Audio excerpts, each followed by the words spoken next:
Mateo, ang henyo. Credit to the author. M691 hanggang 700. Ang mga pangalan po na nandito ay galing sa mga name generator. Kung meron man pagkakatulad sa mga pangalan ng tao o lugar at pangyayari, ito ay tunay na hindi sinasadya. Ulo ng pamilya, ang Mateo na iyan ay patuloy na sumusulong ng may napakalaking momentum sa buong paglalakbay. Papalapit na siya sa Warmland City. Sa City Lord Manor ng Warmland City, tahimik na nakaupo si Winston Salter. Kasalukuyang iniuulat ng isang makapangyarihang divine traversing realm ng pamilya Salter ang mga galaw ng dakilang hukbo ni Mateo sa oras na ito. Ngumiti si Winston at sinabing, isa lamang maliit na Mateo. Gaano man siya kalakas, kaya pa rin ba niyang tapatan ang ating 10 magagaling na half-step boundless powerhouses? Medyo naguguluhan ang nasasakupan na iyon. Halatang nag-aalab pa rin sa pagkabalisa ang pinuno ng pamilya kahapon. Bakit parang walang pakialam ang itsura niya ngayon? Ang balita ng pagkatalo ng 1,000,000 malakas na hukbo ay kumalat sa lahat. Ang buong lungsod ng Warmland ay nababalisa. Bilang pangunahing commander na sumasalakay sa walang hanggang mundo, si Winston ay parang langgam sa mainit na kawali ilang araw na ang nakalipas, palakad-lakad ng may pagkabalisa. Ang dakilang hukbo ni Mateo ay mayroong 2 powerhouse na may di masukat na lakas. Gamit lamang ang isang atake, nolipol nila ang lahat ng powerhouse ng Divine Traversing Realm. Ito ang balitang dala ng malaking hukbo na bumalik na talunan. Kung ikukumpara, ang balitang pinatay ni Mateo si Hyla ng mag-isa ay hindi naman ganoon kagulat-gulat. Napakalinaw, ang kinatatakutan ni Winston ay ang 2 makapangyarihang nilalang na iyon. Pero anong klaseng sitwasyon ito ngayon? Pinuno ng pamilya, ayon sa sinabi ng mga sundalong natalo, ang lakas ng 2 powerhouse na iyon ay napakalakas. Ang mga powerhouse ng annihilating divine traversing realm ay hindi nangangailangan ng kahit kaunting pagsisikap. Maaari kayang hindi nag-aalala ang pinuno ng pamilya. Hindi napigil ang magtanong ang nasasakupan ng may kuryosidad. Hinaplos ni Winston ang kanyang balbas at nakangiting sinabi, powerhouse. Anong powerhouse? Hahaha. Nawala ng malay ang nasasakupan. Hindi niya talaga moari kung saan nanggagaling ang kumpiyansa ng pinuno ng pamilya. Sige, kalma lang. Maghintay ka lang hanggang sa dumating si Mateo, tiyak na babalikan ko siya kahit kailan. Malakas na sabi ni Winston. Pagkalipas ng ilang araw, nagpatuloy si Mateo na parang pumuputol ng kawayan, at tuluyang tinalo ang dakilang hukbo ng Fierce Gale World. Sa wakas, nakarating na ang hukbo sa Warmland City. Sa kasalukuyan, ang malaki at maringal na lungsod na ito ay ang parehong lungsod pa rin, ngunit hindi na hawak ng parehong mga tao. Akala ni Mateo noong una, may mga eksperto mula sa 3 sekta na sasama sa kanya sa daan. Gayunpaman, lumipas ang mahabang panahon, ngunit wala ni isang tao ang nakita ni Mateo. Nagdulot ito ng bakas ng masamang kutob sa kanyang puso. Grabe ang ingay niya habang nasa daan. Sa makatuwirang pagsasalita, malamang may mga makapangyarihang tao na nakarinig ng balita at pumunta roon. Kung gayon, mayroon lamang 2 uri ng posibilidad. Ang isa ay nagtago sila sa isang napakalayong lugar at hindi nakuha ang balita mula sa walang hanggang mundo. Ang isa pang uri ay, ang mga taong ito ay tuluyan ng nolipol, marahil ay. Ang huling uri ng resulta, hindi man lang naglakas loob si Mateo na mag-isip. Kung totoong nangyari iyon, kahit balatan pa niya ng buhay si Tommy, wala pa ring pinagkaiba. Sa tuktok ng mga pader ng Warmland City, isang matandang lalaki ang nakaharap kay Mateo sa di kalayuan. Ito ay si Winston. Mateo, hindi ko talaga inaasahan na sa loob lamang ng 2 hanggang 3 taon, mayroon ka ng mga kwalifikasyon para maging kapantay ko. Kahit hindi ko alam kung bakit gusto kang palayain ng kanyang kamahalan, ang emperador ng hangin, noon, walang duda, iyon ang pinakamalaking pagkakamaling nagawa niya. Sabi ni Winston. Oh, mukhang yung laban ko kay Renan Hale noon, pinapanood mo rin pala ang laban sa tabi. Mabilis na nalaman ni Mateo ang koneksyon sa pagitan. Wala ring balak magtago si Winston. Tumanggaw siya at sinabing, tama. Dahil sa talento mo, kung hindi tayo magiging magkaibigan, dapat kang burahin. Akala ko dahil personal na umalis ang kanyang kamahalan, ang emperador ng hangin, siguradong patay ka na. Sino ang mag-aakala na kalaunan ay kumalat ang balita na nakatakas ka ng buhay, na ikinagulat ko? Sabi ni Mateo nang may malamig na ngiti, hindi naman sa ayaw ni Tommy, pero hindi niya ito magagawa. Gayunpaman, maghintay kayo hanggang sa ako na ang bahala sa inyong lahat. Natural lang na hahanapin ko siya para ayusin ito. Tumawa si Winston at sinabing, Kuho, sa ganitong panahon, gusto mo pa ring ipagmalaki ang kamahalan ng tigre. Maganda naman ang iyong likas na kakayahan, pero medyo mababa pa rin ang iyong cultivation realm sa huli. Sa tingin mo ba ay kaya mong harapin ang buong Fierce Gale World ng mag-isa? Natigilan si Mateo at medyo naguguluhang nagsalita, ipinapalagay ang kamahalan ng tigre. Itinuring lamang ito ni Winston na parang nagpapanggap na Mateo at nakangiting sinabi, wala na ang dalawang makapangyarihang eksperto sa tabi mo. Ang mga katulad mo lang, isang peak 9th level Soul Sea, ay gustong baligtarin ang rumaragasang alon. Hindi ganoon kadaling maging bayani. Nagbago ang ekspresyon ni Mateo nang marinig iyon at sinabing, kaya pala, sa pagitan nito ay may mga panlilinlang pa rin si Tommy.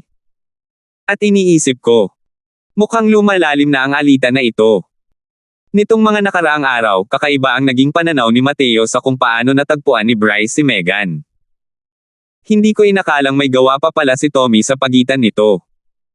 Mukhang natatakot siya kay Megan, kaya nakaisip siya ng paraan para ipaalam muna sa Divine Realm. Ang Moonlight Heavenly Eye ni Megan ay masyadong kapansin-pansin at napakadaling matukoy. Kahit hindi makilala ni Tommy ang Moonlight Heavenly Eye, tiyak na alam ito ng mga tao sa Divine Realm sa likuran niya. Kaya naman, naganap ang palabas na iyon ilang araw na ang nakalipas. Talagang kasuklam-suklam talaga itong si Tommy. Ngumiti si Winston at sinabing, tunay ngang walang pigil ang mga bata. Base sa kasalukuyan mong lakas, maaari kayang gusto mong makipaglaban sa isang makapangyarihang boundless realm. Nakabawi na si Mateo sa kanyang katahimikan sa oras na ito at walang pakialam na sinabi, hindi iyon ang dapat mong alalahanin. Dapat mong isipin kung paano malalampasan ang balakid na ito ngayon. Humagalpak ng tawa si Winston at sinabi, kung wala ang dalawang super powerhouse na yan, hindi ko talaga alam kung saan nanggagaling ang tiwala mo sa sarili, para maglakas loob na maging mayabang sa harap ko. Tingnan mo nga kung sino sila. Nagpakita si Winston ng isang kumpas ng kamay. Isang grupo ng mga tao ang dinala sa tuktok ng mga pader ng lungsod. Nang makita ni Mateo ang grupo ng mga taong iyon, hindi sinasadyang dumilim ang kanyang ekspresyon. Celso, Hami, Alan, Elvira.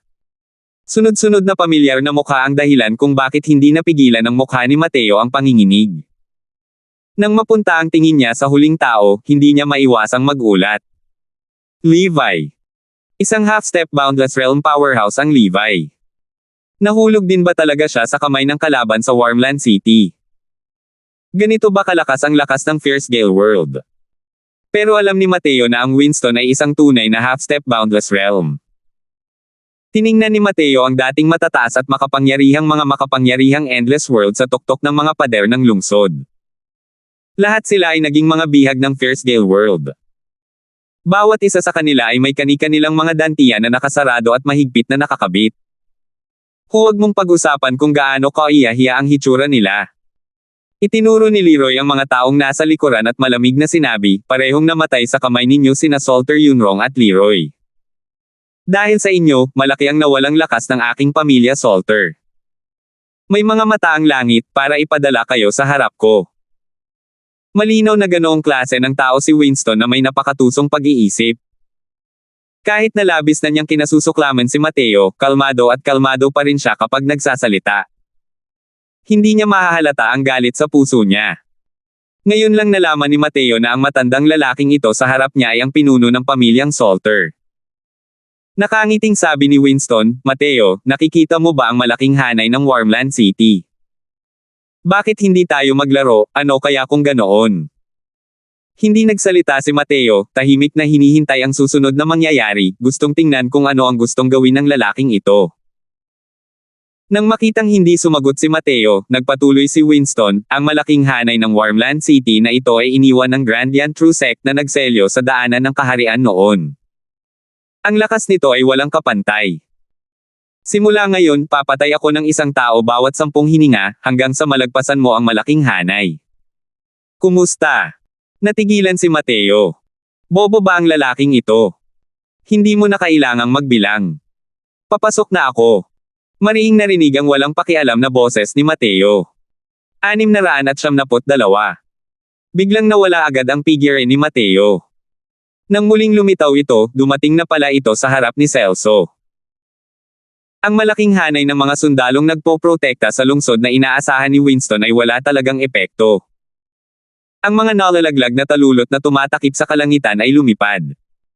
Ang mga kapangyarihang iyon ng Divine Traversing Realm na nagbabantay sa mga bilanggo ay direktang nalipol ni Mateo ng ganito. Pagkatapos, naantig ang isip ni Mateo, inilalagay ang mga taong ito sa malawak na pagoda sa langit. Nagawa ang lahat ng ito sa oras na lumipad ang mga kislap mula sa isang piraso ng batong pingkian. Gulat pa rin si Winston at hindi agad nakariyak. Kailangang malaman ng isa na para masira ang Grand Array na ito ng Wormland City, matagal na silang naghanda. Bukod pa rito, hindi sila naglabas ng anumang impormasyon ng maaga, nagpadala ng 10 magagaling na half-step Boundless Realm powerhouses para sa isang sorpresang pagsalakay, bago nila nalusutin ang Grand Array. Pagkatapos ng pangyayari, nagpakilos sila ng mahigit 10 Tier 5 Array Masters bago ibalik ang Grand Array na ito. Kahit hindi nito naabot ang lakas noong nasa tugatog ito, kahit papaano ay mayroon din itong 80% na lakas. Pero hindi talaga kayang pigilan ni isang sandali ng malaking hanay na ito si Mateo. Ito. Siguradong panaginip lang ang lahat ng ito, di ba? Kailangang pagbayaran ng mga tao ang sarili nilang kahangalan. Ang bagay na inaasahan mo ay walang kwenta sa harap ko. Malamig na sabi ni Mateo. Ito. Paano ito nangyari? Hindi makapaniwalang gulat pa rin si Winston ngayon. Sabi ni Mateo, alam mo na ang malaking hanay na ito ay naiwan ng Grandian True Sect, pero hindi mo alam na ang pamana ng Grandian True Sect ay nasa aking mga kamay. Paano ako mapipigilan ng isang simpleng lungsod na nagpoprotekta sa malaking hanay? Ano? Ikaw? Nakuha mo ang mana ng Grandian True Sect? Gulat na bulalas ni Winston. Parang payaso ang Winston sa sandaling ito. Gusto niyang makita ni Mateo ang kanyang mga kamag-anak at kaibigan na isa-isang namamatay sa harap niya, ganoong klaseng sakit. Pero natuklasan niya na nagbubuhat pala siya ng bato para basagin ang sarili niyang mga paa. Ang setang ito na nagpoprotekta sa malaking hanay ay mas malala pa sa papel. Paano naisip ni Winston na lahat ng Grand Array ng Grandian True Sect ay nagmula sa 3 tomo ng Array Formations? Bagamat ang lungsod na ito na nagpoprotekta sa Grand Array ay isang quasi-tier 6 na Grand Array, bahagi pa rin ito ng Array Formations 3 volumes. Paano mapipigilan ng ganitong bagay ang mga yabag ni Mateo? Si Winston ay may katangian din ng isang mabangis at ambisyoso na tao. Pagkatapos ng pagkabigla, mabilis siyang kumalma at sinabing may malamig na single, humph. Paano kung makuha mo ang mana ng Grandian True Sect? Ngayon, ang Wormland City na ito ang magiging libingan mo. Lumabas kayong lahat para sa akin. Biglang lumipad palabas ang 9 na figure mula sa loob ng lungsod na nagdala ng isang nakakagulat na aura.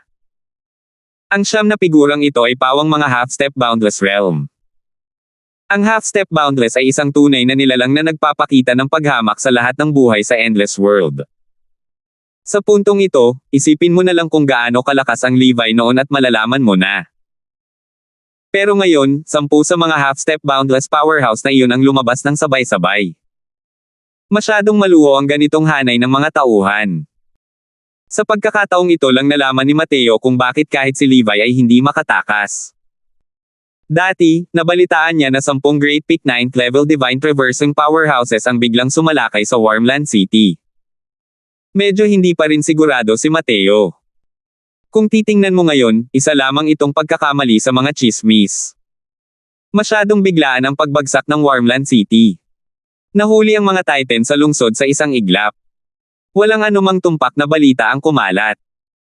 Ang pagkalat ng intel ay nagmula sa hindi mabilang na panahon ng pag-unlad. Sa paningin ng mga martial artist ng Endless World, ang 10 pinakamataas na Divine Traversing Realm Powerhouses ay talagang makapangyarihang nilalang sa ilalim ng langit na ito. Paano nila maiisip na ang Fierce Gale World ay mayroon palang 10 half-step Boundless Realm Powerhouses? Sa ganoong kalaking hanay, ang mga martial artist na nagpapasa ng mensahe ay hindi man lang naglakas loob na isipin iyon. 10 half-step boundless realms ang nagtutulungan para basagin ang array. Paano nangyaring hindi nababasag ang lungsod na ito ng Wormland City na nagpoprotekta sa Grand Array? Mas mahaba pa ang kasaysayan ng Wormland City kaysa sa Grandian True Sect. Noong panahon kung saan nangingibabaw ang Grandian True Sect sa Endless World, gumastos ng malaki ang Wormland City para imbitahan ang Grandian True Sect na muling itayo ang lungsod at protektahan ang malawak na hanay ng mga sundalo. Gayunpaman, kahit na makapangyarihan ang malaking hanay ng lungsod na ito na nagpoprotekta, hindi nito mapipigilan ang 10 half-step boundless realm powerhouses.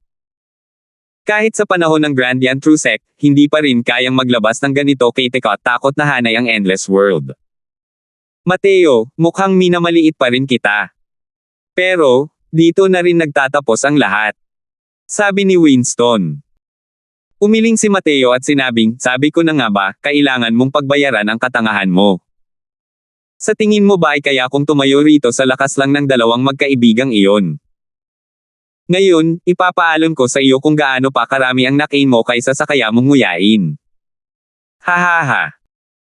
Gusto kong makita kung paano mo ipapaalam sa akin na mas marami na akong nakagat kaysa sa kaya kong nguyain.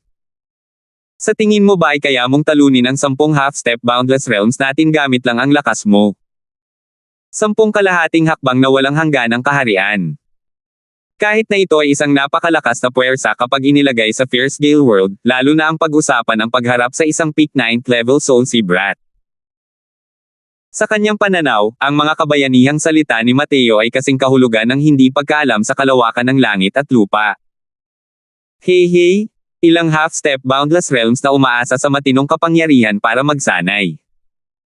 Ano ang pagkakaiba nito sa mga tigreng papel? Sabi ni Mateo nang may bahagyang ngiti. Muling nawala ang kanyang anyo, at mabilis na tumakbo patungo sa isa sa mga half-step boundless realm nang may napakabilis na bilis. Habang ginagamit ang kanyang skill, biglang inilabas ni Mateo ang kanyang aura. Agad na sumabog ang Origin Spirit 9 transformations, na umabot sa kalahating hakbang na Divine Traversing Realm. Tunay na pagpatay ng dragon sa kilusang apoy. Umungol si Mateo. Nakataas na ang kamao niya. Napakalakas ng momentum ni Mateo.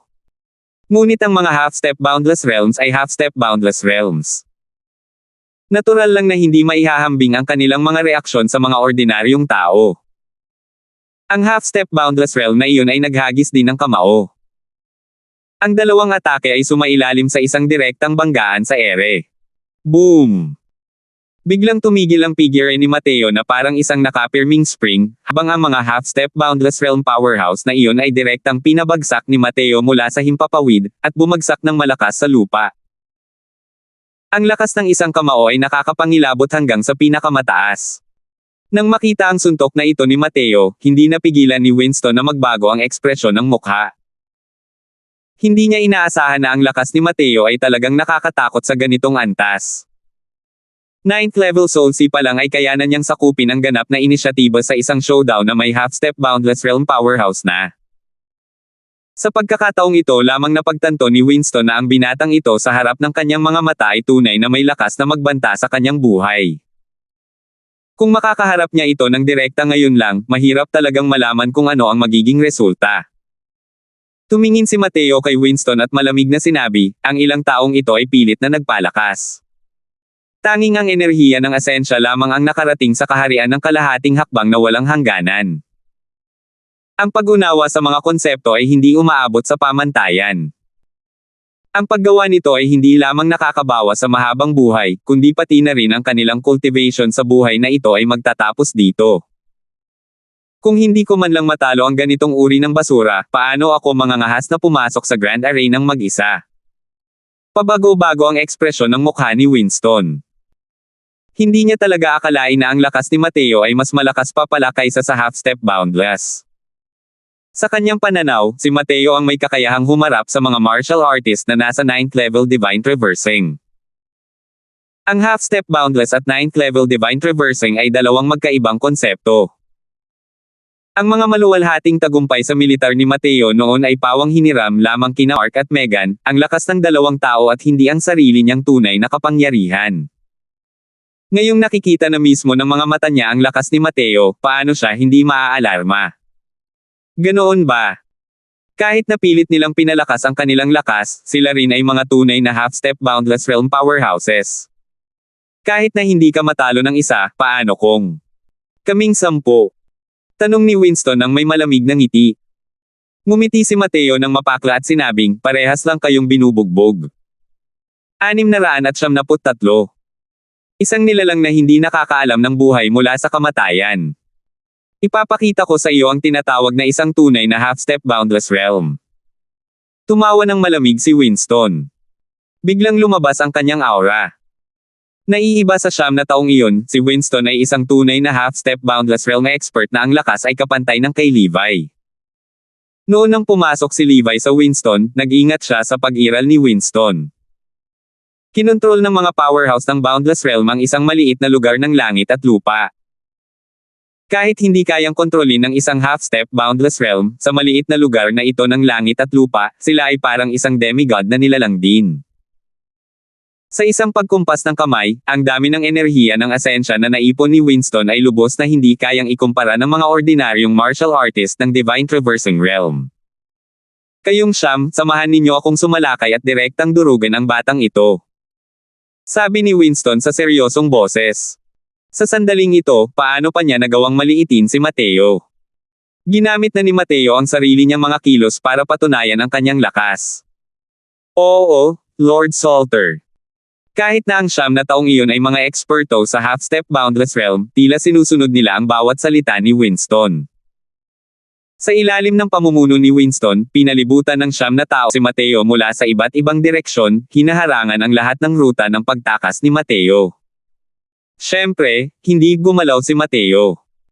Sa bilis niya, napakadali pa ring magawa ang kagustuhang makatakas sa pagkakakulong ng 9 na taong ito.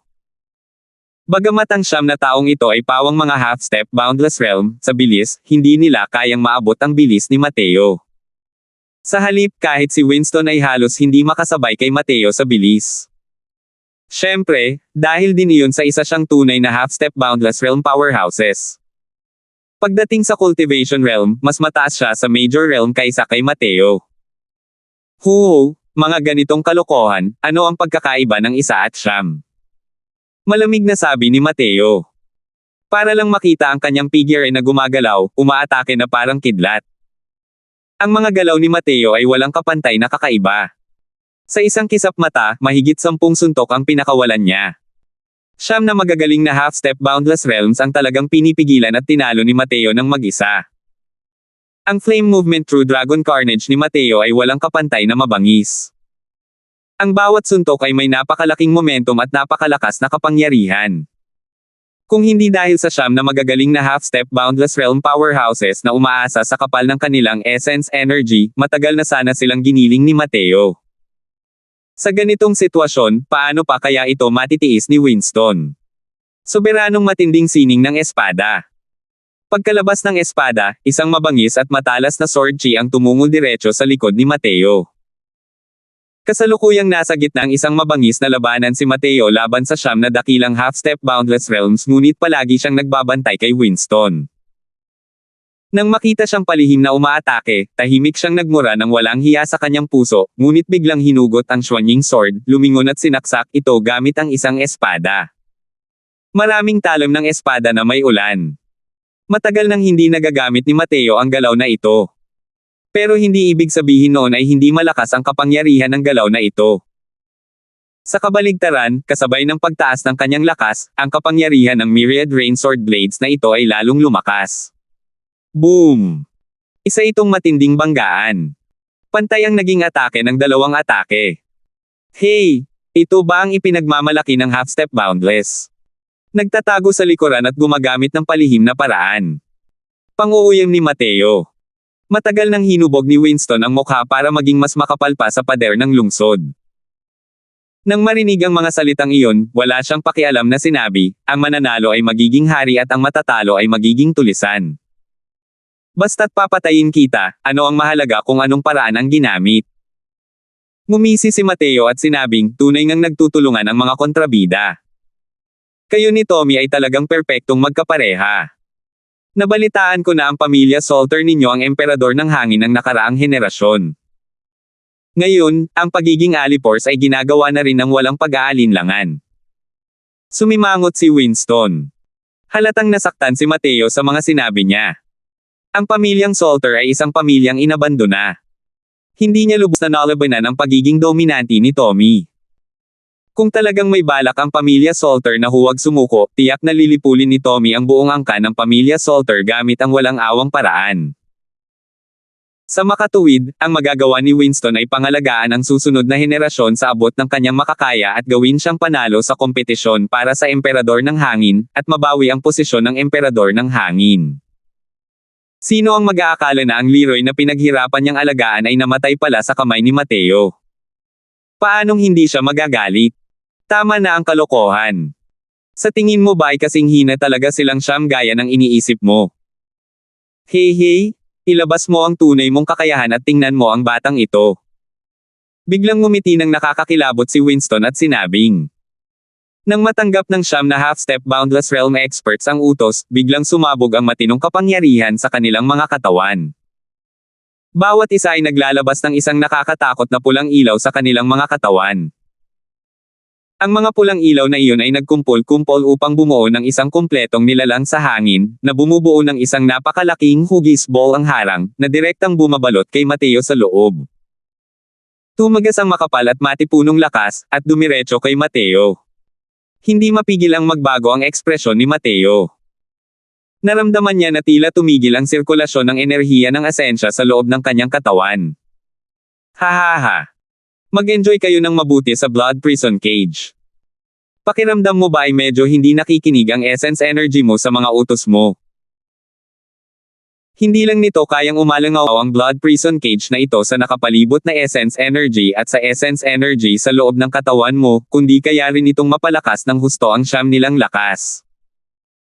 Para mapilitan silang gamitin ang move na ito, dapat ay maging proud ka. Sabi ni Winston sabay tawa ng malakas. Nagdilim ang ekspresyon ni Mateo. Gumalaw ang kanyang katawan, gustong kumawala sa lugar na ito ng pulang nasasakupan. Pero, bigla niyang natuklasan na hindi pala talaga kayang dagdagan ang bilis niya. Mas mabilis pa nga ang tatlong figure kaysa sa bilis niya, na direktang nagsara sa kanyang mga labasan.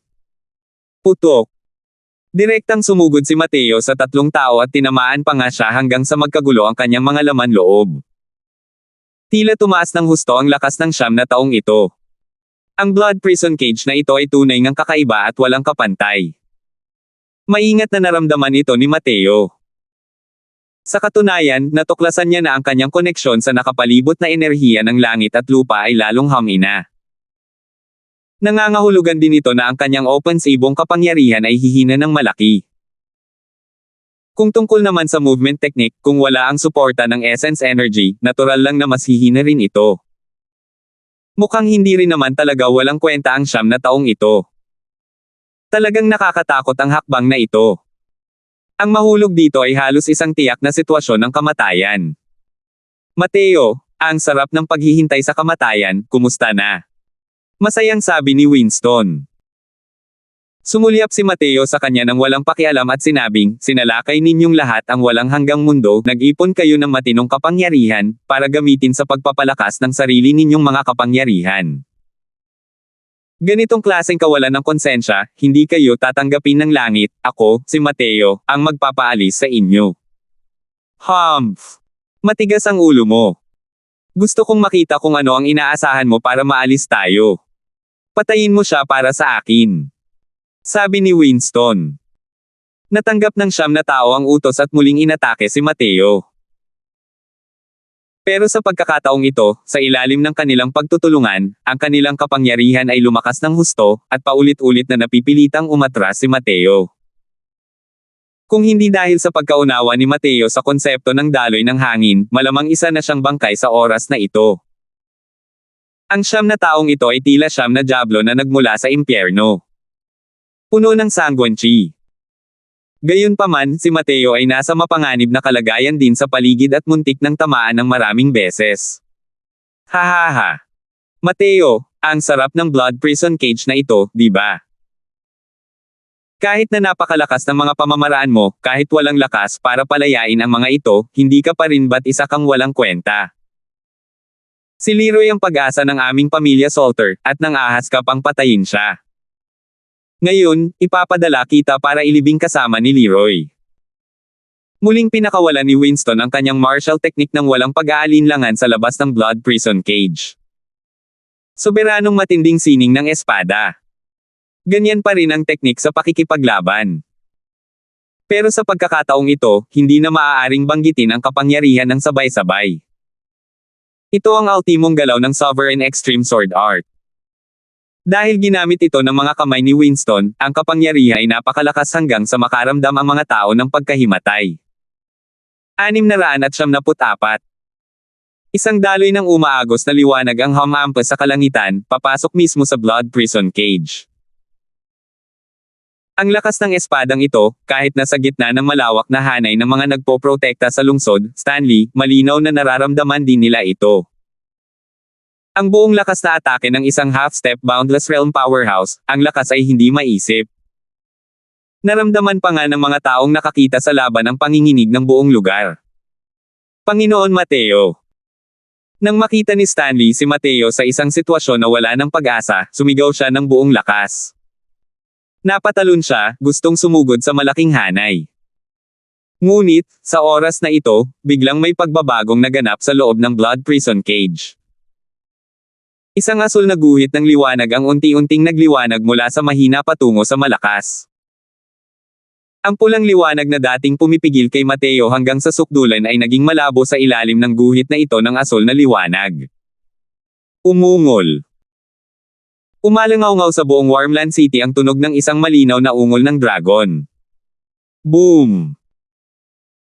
Isang malapit ng magkatawang tao na malaasul na dragon ang pumailanglang sa ere, direktang binasag ang siyam na magagaling na half-step Boundless Realm expert na nakapalibot kay Mateo at naging parang meat paste. Ngunit ang pagkamatay ng siyam na taong ito ay hindi talaga kayang pigilan kahit kaunti ang asul na dragon na ito. Sa ilalim ng mapagmasid na mga mata ng lahat, ang asul na dragon na iyon ay direktang sumalubong sa agos ng liwanag na sumilay sa kalangitan, at pagkatapos ay nagbanggaan ng matindi. Boom! Sa sandaling ito, halos nagsimulang magiba ang paligid. Isang napakalaking aftershock ang kumalat na parang rumaragas ang alon, na pumipigil sa lahat ng ingay sa mundong ito. Ang mga martial artist ng Fierce Gale World na medyo malapit ay direktang nalipol ng malakas na aftershock na ito nang hindi man lang bumibitaw ng isang malungkot na sigaw.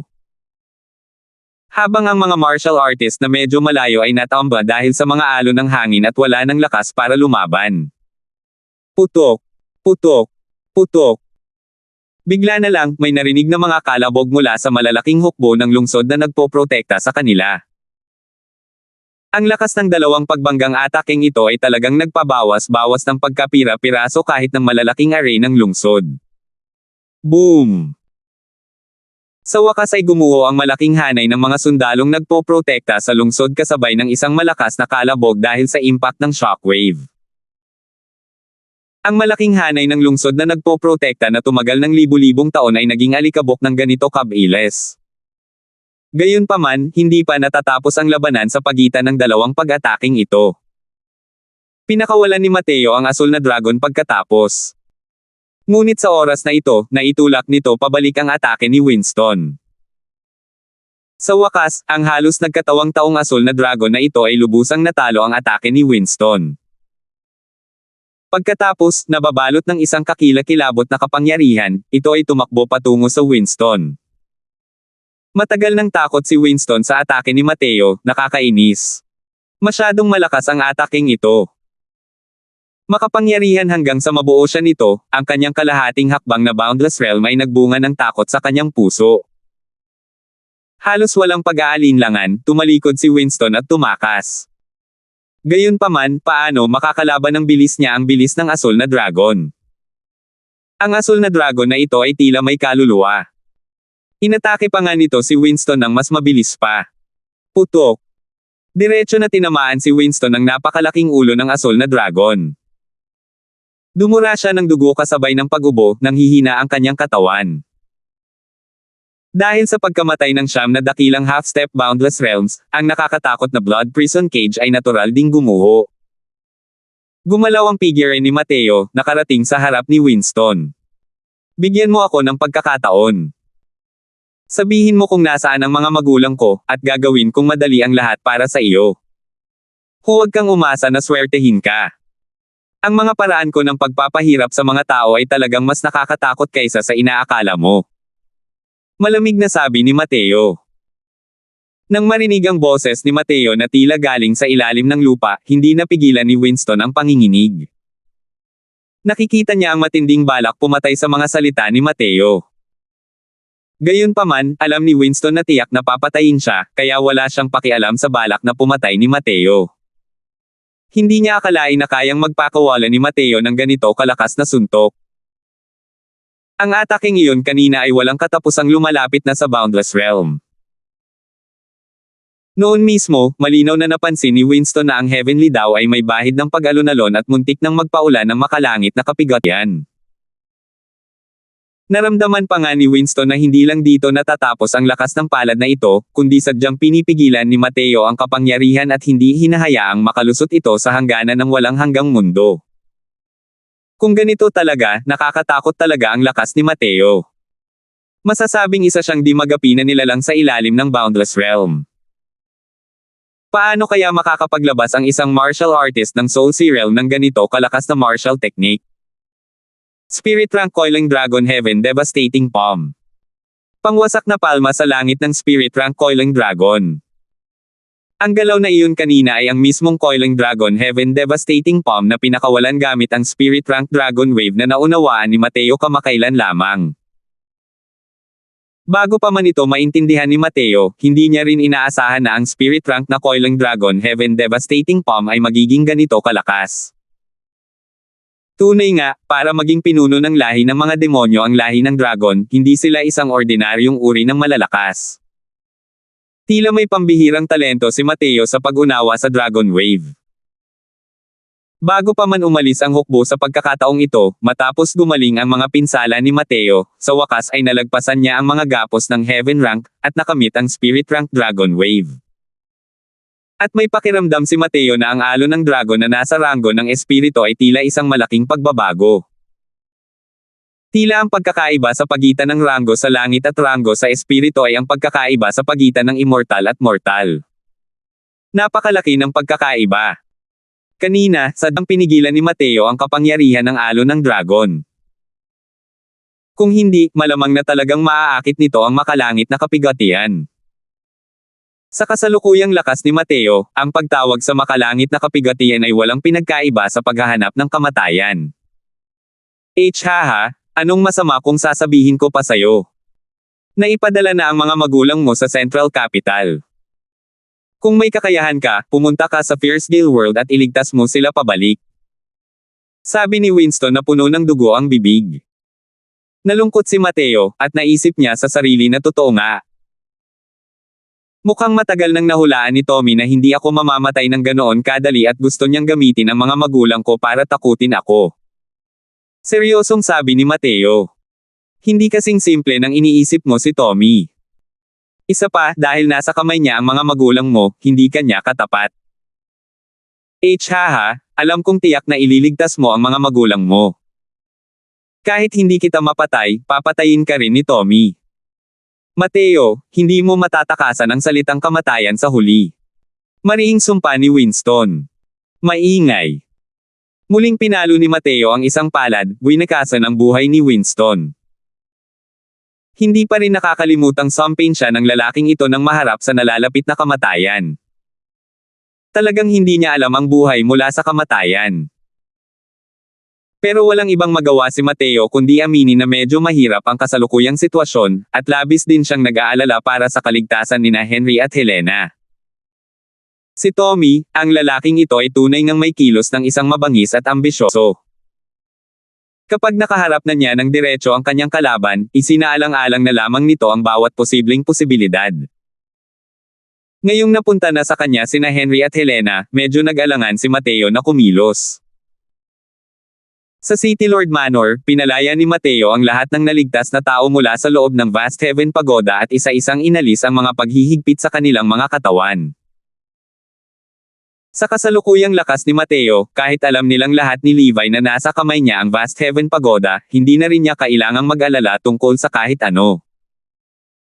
Natural lang na hindi sulit banggitin sa kanya ang mga paghihigpit na ito. Nang makita muli ni na Levi at ng iba pa si Mateo, hindi moari ang gulat sa kanilang mga puso. Iniligtas sila ni Mateo sa ibabaw ng mga pader ng lungsod at hinarap ang 10 magagaling na half-step Boundless Realm powerhouses. Ngayong lumitaw na si Mateo sa City Lord Manor, sapat na iyon para ipaliwanag ang lahat. Talaga bang umasa si Mateo sa sarili niyang lakas at nagtagumpay laban sa 10 magagaling na half-step Boundless Realm powerhouses? Ang ganitong uri ng resulta ng labanan ay talagang nakakagulat. Kahit ibuhos nila ang lahat ng lakas ng Endless World, hindi pa rin nila nagawang talunin ang 10 taong iyon. Pero si Mateo ay nasa pinakamataas na antas ng 9th level Soul Sea ngayon, at nagawa niya talaga iyon. Gaano ba kalakas ang kasalukuyang Mateo? 675. Mateo, pasensya na. Hindi ko naprotektahan ng maayos ang iyong ama at ina. Ang mga salita ni Levi ay nagpapakita ng matinding pagkondena sa sarili. Siya ang pinakamalakas na tao sa Endless World at siya rin ang Realm Lord. Hindi niya man lang napansin ang intensyon ng kalaban, at ang dating pugad ay agad na nullipol. Isa nga itong aksyon na labis na labag sa tungkulin ng isang tao. Kung noon pa man, kahit na may kaunting pagsisi si Levi sa sarili, hindi niya ito sasabihin ng ganito. Pero ngayon, si Mateo ay talagang naging isang martial artist na mas malakas kaysa sa kanya. Nang kaharipin si Mateo, ang maliit na pakiramdam ng pagiging superior ni Levi ay naglaho na ng walang bakas. Ang kasalukuyang Mateo ang pinakamalakas na tao sa walang hanggang mundo. Umiling si Mateo at sinabing, kalimutan mo na yan. Hindi rin naman gaanong kapaki-pakinabang ang pag-aalala tungkol dito ngayon. Sinadya ni Tommy na magplano laban sa mga taong walang balak gawin iyon. Ang paglusob sa Wormland City ay isang bagay na inaasahan din. Kahit si Mateo mismo ay hindi rin inakala na kayang lumikha ni Tommy ng siyam na half-step Boundless Realm expert. Kaya mula pa sa simula, nakatadhana na ang kahihinatnan ng pagbagsak ng Wormland City sa kamay ng kalaban. Pagkatapos makaupo ang lahat, umupo si Mateo sa upuang may karangalan. Doon, kinakatawan ang posisyon ng pinakamalakas na tao. Ngayong ang dakilang hukbo ng Fiercedale World ay nagkaroon ng matinding pagkatalo sa Endless World, hindi na sila makapag-udyok ng maraming alon. Mula ngayon, magsisimula na kayong lahat sa mga kontra-atake. Ngunit ang pagkatalo ng Fiercedale World ay naayos na, at sila ay dumanas na ng nararapat na parusa. Kaya huwag kayong gumawa ng masyadong maraming pagpatay. Ang mga handang sumuko, tipunin muna sila. Pagkatapos ay pangkati sila at ipadala sila pabalik sa Fiercedale World. Utos ni Mateo na may bahid ng isang soberano. Opo, Panginoong Mateo. Pinagsalikop ni Alan ang kanyang mga kamay at sinabi. Hindi niya namamalayan, nagbago rin ang pakikitungo ni Alan kay Mateo. Maging ang termino ng pakikipag-usap ay nagbago rin. Ito ang pressure na ibinibigay ng isang tunay na makapangyarihang tao. Sa mundo ng mga martial artist, ang malalakas ang palaging nangingibabaw. Malakas ang iyong lakas, buong puso kang susuko sa ibang tao. Mahina ang iyong lakas, hindi ka man lang susulyapan ng iba. Kahit na ito ay tungkol sa lakas o mga nagawa, si Mateo ay lubos na karapat-dapat sa salitang, Panginoon. Bago pa man makalabas si Mateo sa God-prohibited demon region, masasabing ang Endless World ay lubusan ng nasakop ng kalaban. Si Mateo lang ang nagbabagsak sa nagngangalit na alon, at pinatay ang lahat ng pinakamalakas na tao sa Fiercedale World sa Endless World. Ang ganitong uri ng lakas, kahit ang pag-iisip tungkol dito ay nagdulot ng pagkamangha at paggalang sa mga tao sa kanilang mga puso. Hindi ganoong klaseng tunay na katutubo si Mateo. Isa siyang dating mataas at matayog na emperador ng alchemy. Hindi siya nakaramdam ng anumang pagkabalisa dahil sa mga pagbabago sa mentalidad ng mga taong ito, at natural lang siyang nasanay sa kanyang pagkatao. Bukod pa rito, alam ni Mateo na kasabay ng pagtaas ng kanyang lakas, maraming kaibigan na dati niyang nakakausap ang unti-unting magkakawatak-watek din. Ang lohikang ito ay ang kalungkutan sa tugatog. Tulad ni Terry, ng tiyahin at pamangkin ni Nolan, sila ay orihinal na kapwa-apprentice sa iisang sekta. Pero ngayon, kahit gusto ni Mateo na itigil ang pag-uugali niya at lumapit sa kanila, hindi pa rin sila natural na makakaramdam ng kakaiba. Ito ang pagbabago sa katayuan na dulot ng lakas. Kahit alam ni Mateo na ang puso ng tiyahin at pamangkin ni Nolan ay nakatuon na sa kanya, ang pagkakaiba ng kanilang lakas ang nagdidikta na hindi sila mga tao sa iisang mundo. Siyempre, hindi ganoong klase ng tao si Mateo na nakakalimutan ang kanilang pinagmulan. Dahil magkaibigan sila, tiyak na gagabayan sila ni Mateo ng kaunti at bibigyan sila ng mas maraming espasyo para umunlad sa hinaharap. Tumanggo si Mateo at nagtanong, ang mga lugar na dinaanan ng Fierce Gale World ay halos lahat ng mga lungsod ay pinapatay. Pero bakit walang gaanong pagpatay noong nilabag nila ang Wormland City? Sumulyap si Mateo sa lungsod ng ilang beses at natuklasan na ang preserbasyon ng Wormland City ay itinuturing pa ring buo na parang hindi ito nasangkot sa digmaan. Labis itong ikinagulat ni Mateo. Isa pa, ang mga taong ito sa harap niya, akala ni Mateo noong una ay tapos na sila. Sino ang mag-aakala na kontrolado lang pala sila? Gusto pang ang gamitin sila ng tanggang Winston na iyon para takutin siya. Narinig ko na silang nag-uusap tungkol dito dati. Plano nilang tipunin kaming mga taong ito, at pumili ng oras para magsagawa ng sama-samang sakripisyo. Sa simula, isasagawa rin ito nitong mga nakaraang araw, pero hindi ko inaasahan na si Mateo, ikaw, ay talagang makakabalik sa dati mong buhay. Sagot ni Levi. Naliwanagan si Mateo. Lumalabas na hindi naman ito walang ginagawa, hindi lang ito nagsisimula. Nandito sa Wormland City ang mga kilalang tao sa Endless World. Hindi maarok ang lakas ng bawat isa sa kanila. Nang mamatay sila, ang paggamit ng ganoong klaseng bastos na paraan para makuha ang matinong kapangyarihan ay talagang labis na pag-aaksaya. Kaya naman naisip nilang tipunin sila upang magsakripisyo. Hindi lang akalain ni Winston na babalik si Mateo ng may dominanteng kapangyarihan, direktang dudurugin ang 10 makapangyarihang half-step boundless realms, at palalayain ang Wormland City. Sinulyapan ni Mateo ang lahat at biglang nagtanong ng may pag-aalala, nandito pa ba si Brother Zane? Nang marinig ang pangalang Brother Zane, ang ekspresyon sa mukha ng lahat ay hindi maiwasang mawala ng malay at hindi maalala kung sino si Brother Zane, kahit sandali. Si Celso pa rin ang unang nakabawi at nagmamadaling nagsabi, dapat ay maayos na si Zane. Ikinulong nila ang mga martial artist ng Soul Sea Realm sa mga piitan sa silangan ng lungsod. Pagkatapos marinig ang mga salita ni Celso, saka lamang bumalik sa orihinal nitong pwesto ang nakabitin na puso ni Mateo. Si Zane ang tagapagligtas ng kanyang ama. Malaki ang utang na loob ni Mateo sa kanya. Kung mamamatay siya, labis siyang malulungkot.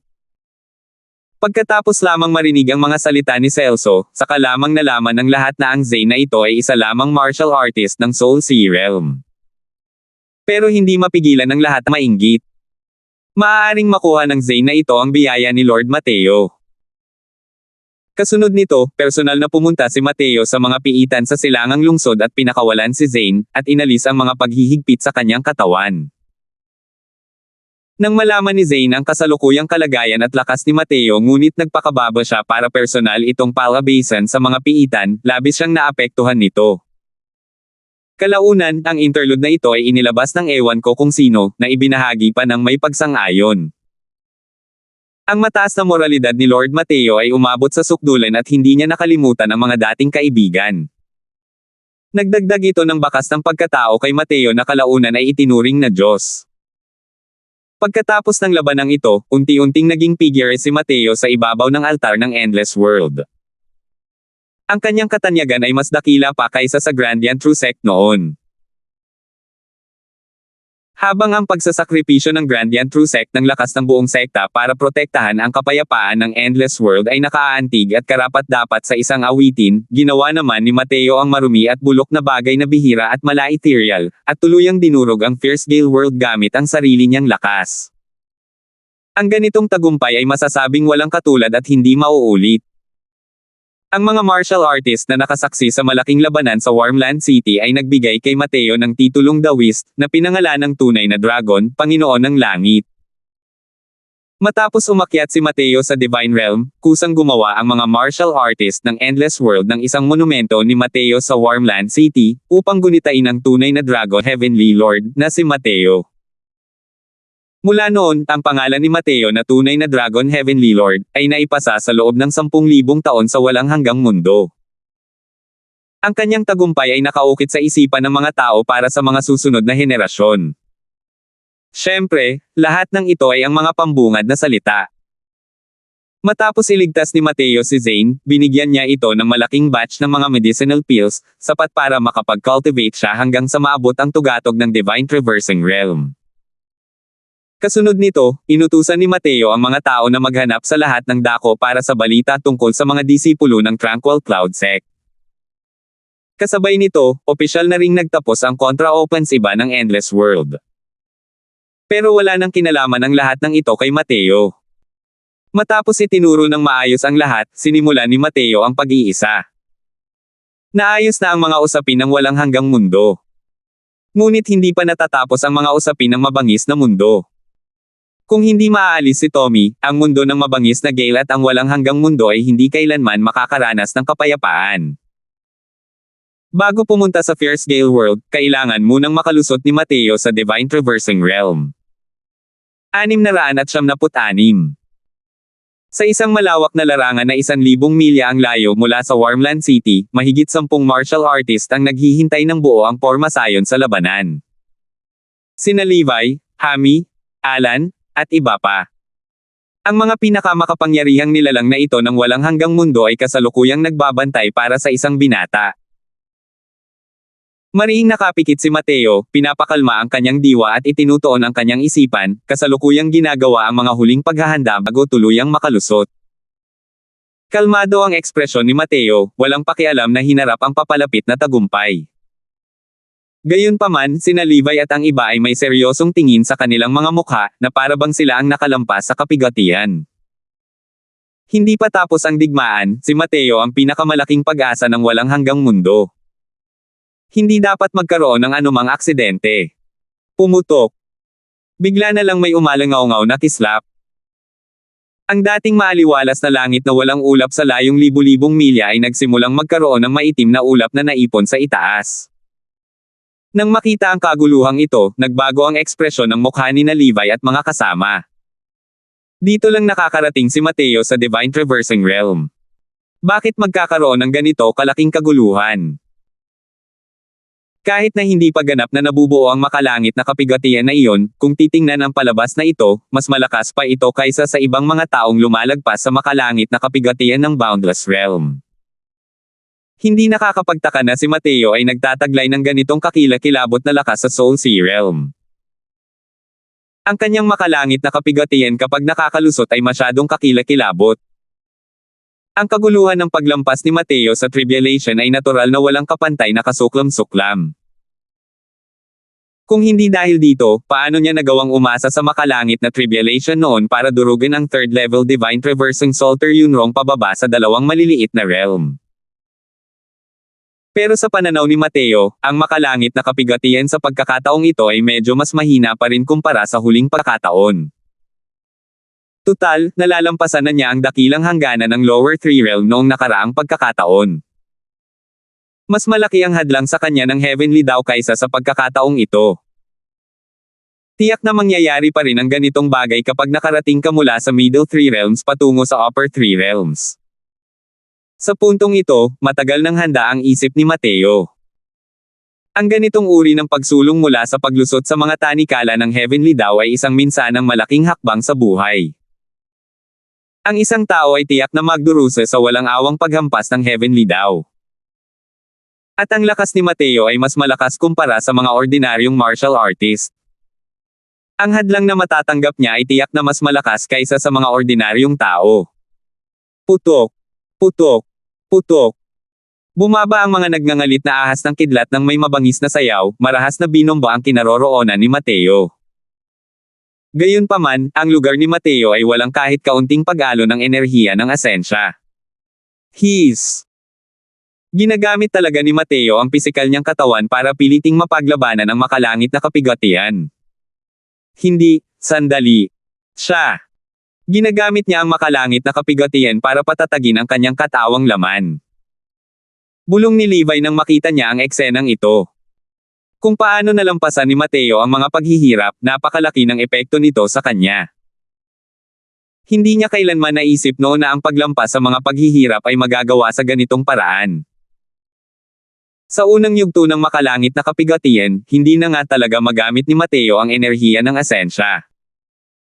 Sa gitna ng mga nagwawala at kidlat na ahas na iyon, si Mateo ay tila isang maliit na bangkang sagwan. Ngunit ang maliit na bangkang sagwa na ito ay parang ipinako sa ibabaw ng dagat.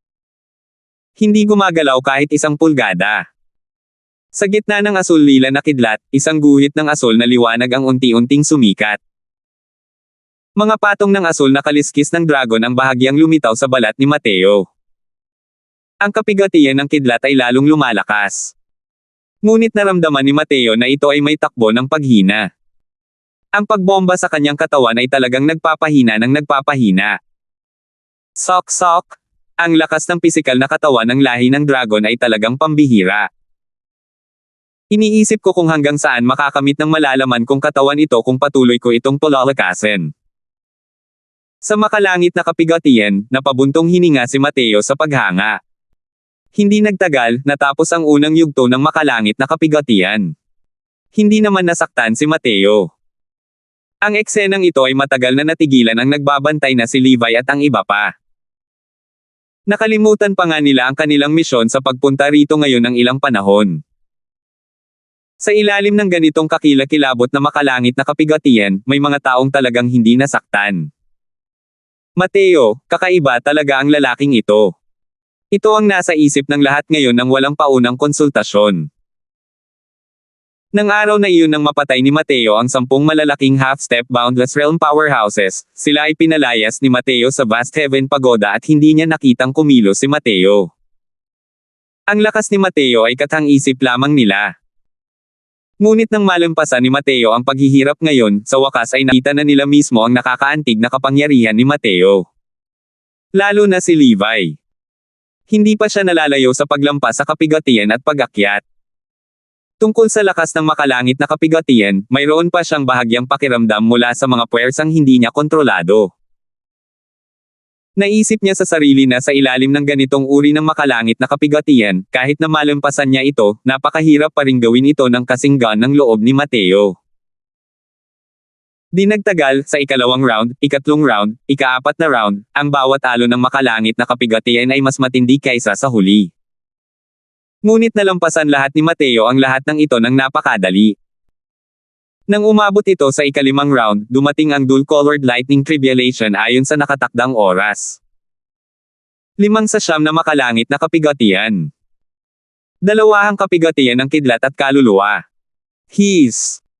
Nang makita ang eksenang iyon na humahanga sa puso, huminga ng malalim si Levi. Muling naramdaman ni Levi ang lakas ni Mateo. Ang dual-colored lightning tribulation sa panahong ito ay mas malakas kaysa noong si Mateo ay nakakalusot sa Soul Sea Realm.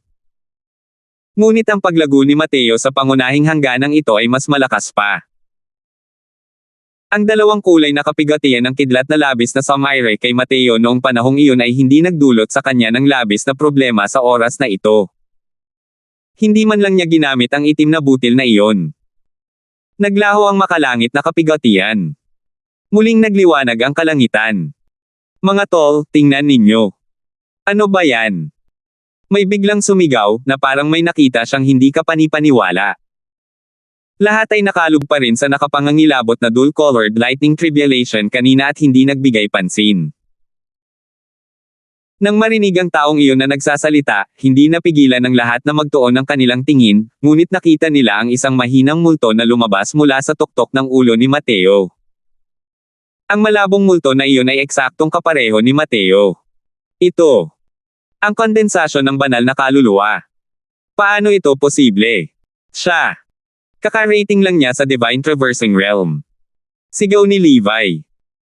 Hindi ko talaga inaasahan na ang Divine Soul ni Mateo ay napalaki na pala ng ganito kalaki. Kaka-rating lang niya sa Divine Traversing Realm at ang kanyang Divine Soul ay kayang magpalaki ng isang anyo. Gulat na gulat din si Alan. Paano ito naging posible? Ngayon lang ako nakarinig na ang mga martial artist ng Divine Traversing Realm ay kayang paikliin at halmahin ang kanilang mga banal na kaluluwa. Gaano kaya katibay ang banal na kaluluwa ni Mateo? Manghang sabi ni Hami. Hindi nakakapagtaka na ganoon siya carelax noong tinawid niya ang Soul Tribulation kanina. Sa isang napakalakas na Divine Soul, paano kaya ito nayayanig ng ganoong antas ng Soul Tribulation? Sabi ni Levi. Nagtinginan ang lahat, at doon lamang nakita na ang multo na si Mateo ay tila isang bagong silang na bata. Puno ng kuryosidad sa mundong ito, pag-alagala sa himpapawid, walang kapantay na kalayaan mula sa mga pagpipigil. Ang tinatawag na Divine Traversing Realm ay kung saan ang banal na kaluluwa ng martial artist ay nakakapaglibot sa mundo at mas napalapit sa langit at lupa. Sa ganitong paraan lamang, nakakapagtipon sila ng mas malakas na enerhiya ng asensya ng langit at lupa. Ngunit para sa mga ordinaryong martial artist ng Divine Traversing Realm, ang banal na kaluluwa ay isang bagay na hindi mahahawakan. Kahit na maaari itong humiwalay sa pisikal na katawan at gumala sa mundo, hindi rin ito kayang tumagal ng matagal. Pero ang banal na kaluluwa ni Mateo ay talagang namuo na para mag-anyong-anyo. Mas malakas ito kumpara sa mga ordinaryong martial artist ng Divine Traversing Realm. Ang binibigyang diin ng mga martial artist ng Middle Three Realms sa paglinang ay ang banal na kaluluwa. Habang mas matatag ang banal na kaluluwa, mas lumalakas ang kaugnayan nito sa enerhiya ng asensya ng langit at lupa. Kahit na sila ay mga martial artist ng Boundless Realm, maaaring hindi nila malilinang ang banal na kaluluwa hanggang sa puntong mag-condense para magkaroon ng anyo. Pero kakapasok lang ni Mateo sa Divine Traversing Realm, at nagawa na niya talaga. Hindi rin nakakapagtaka na nang makita nilang lahat ang eksenang ito sa Levi, para silang nakakita ng multo. Hindi naman sa kakaunti ang kanilang mga karanasan. Tunay ngang napakabihira ng ganitong uri ng sitwasyon. Hindi pa nila ito naririnig noon. Ang banal na kaluluwa ni Mateo ay naglaro sa hangin ng ilang sandali. Nang tila medyo pagod na ito, saka lamang ito bumalik sa katawan ni Mateo. Sa pagkakataong ito lamang dahan-daang iminulat ni Mateo ang dalawang mata. Hindi mapigilan ng gilid ng kanyang bibig ang pagpapakita ng kahit kaunting ngiti. Ang pakiramdam ng pag-alis ng banal na kaluluwa sa katawan, matagal na mula nang huli niya itong maranasan. 697. Ang Heavenly Sky Mountain Range, ang lugar kung nasaan ang Heavenly Sky Sect noon, at kung nasaan ang Purple Mansion Sect ngayon. Masasabing nasa tuktok ng tagumpay ang Sect Master ng Purple Mansion Sect na si Morgan nitong 2 taon. Mitiig ang nagtiis ang Purple Mansion Sect sa loob ng maraming henerasyon. Sa kanyang henerasyon, sa wakas ay nagawa na nilang tanggapin muli ang makapangyarihang Wind Emperor. Malaki ang ginantimpalaan ni Morgan ng Emperador ng Hangin dahil malaki ang naitulong nito. Sa loob ng 2 hanggang 3 taon, ginamit niya ang mga gantimpala ng Wind Emperor upang lampasan ang dalawang magkasunod na maliliit na kaharian. Isa na siyang kalahating hakbang na Divine Traversing Realm na may kapangyarihan. Bukod pa rito, sa mga medicinal pills na ginantimpalaan ng Wind Emperor, mayroon ding mga medicinal pills na tutulong sa kanya na makarating sa Divine Traversing Realm. Hindi kailanman inakalang makakarating si Morgan sa Divine Traversing Realm sa mga natitirang taon niya. Banal na paglalakbay sa kaharian. Iyon ang pinakamataas na grupo ng mga tao sa walang hanggang mundo. Kahit na inilagay sa Northern Domain, sapat na rin ito para makapagtatag ng isang sekta. Ngunit natural lamang na walang iniisip si Morgan tungkol sa Northern Domain. Matapos pumunta si Lord Salter sa Northern Domain, ang mga gawain ng Southern Domain na ito ay nasa kanya na upang pamahalaan. Ang estado ng Nova Ria, mga yan. Kumusta ang pagbati? Tanong ni Morgan sa isang matanda sa ibaba. Sabi ng elder na iyon, sumasagot na Sect Master, ang Imperial Family ng estado ng Nova Ria ay napatay na lahat. Ang mga lalaki ay ipinadala sa mga minahan upang maghukay ng mga mineral, at ang mga babae ay itinapon sa Entertainment Academy bilang mga alipin, at hindi na kailanman makakabangon habang buhay. Ang Central Academy ay tinatakan, at ang mga instructor na may kaugnayan kay Mateo ay ipinadala lahat upang maghukay ng mga mineral kasama ang Imperial Family ng Estado ng Novaria. At saka, ang Fragrant Medicine Pavilion, inalis din ito. Bumakas sa mukha ni Morgan ang isang masayang ngiti at malakas na tumawa, hahaha. Magaling! Ang batang lalaking nagngangalang Mateo ay talagang nagpatisod sa atin at muntik nang mapilayan si Harley. Karapat-dapat talaga siyang mamatay. Ngayon, natural lang na may Lord Salter na dapat asikasuhin ang batang ito. Hindi tayo maaaring makialam, pero maaari nating aliwin ng maayos ang grupo ng mga kamag-anak at kaibigan niya. Natural lamang na alam ng matanda ang galit sa puso ni Morgan. Matyaga silang nagtiis ng Purple Mansion sect sa loob ng libu-libong taon. Sa isang araw lamang, inakala nilang kaya nilang pag-isahin ang Southern Domain.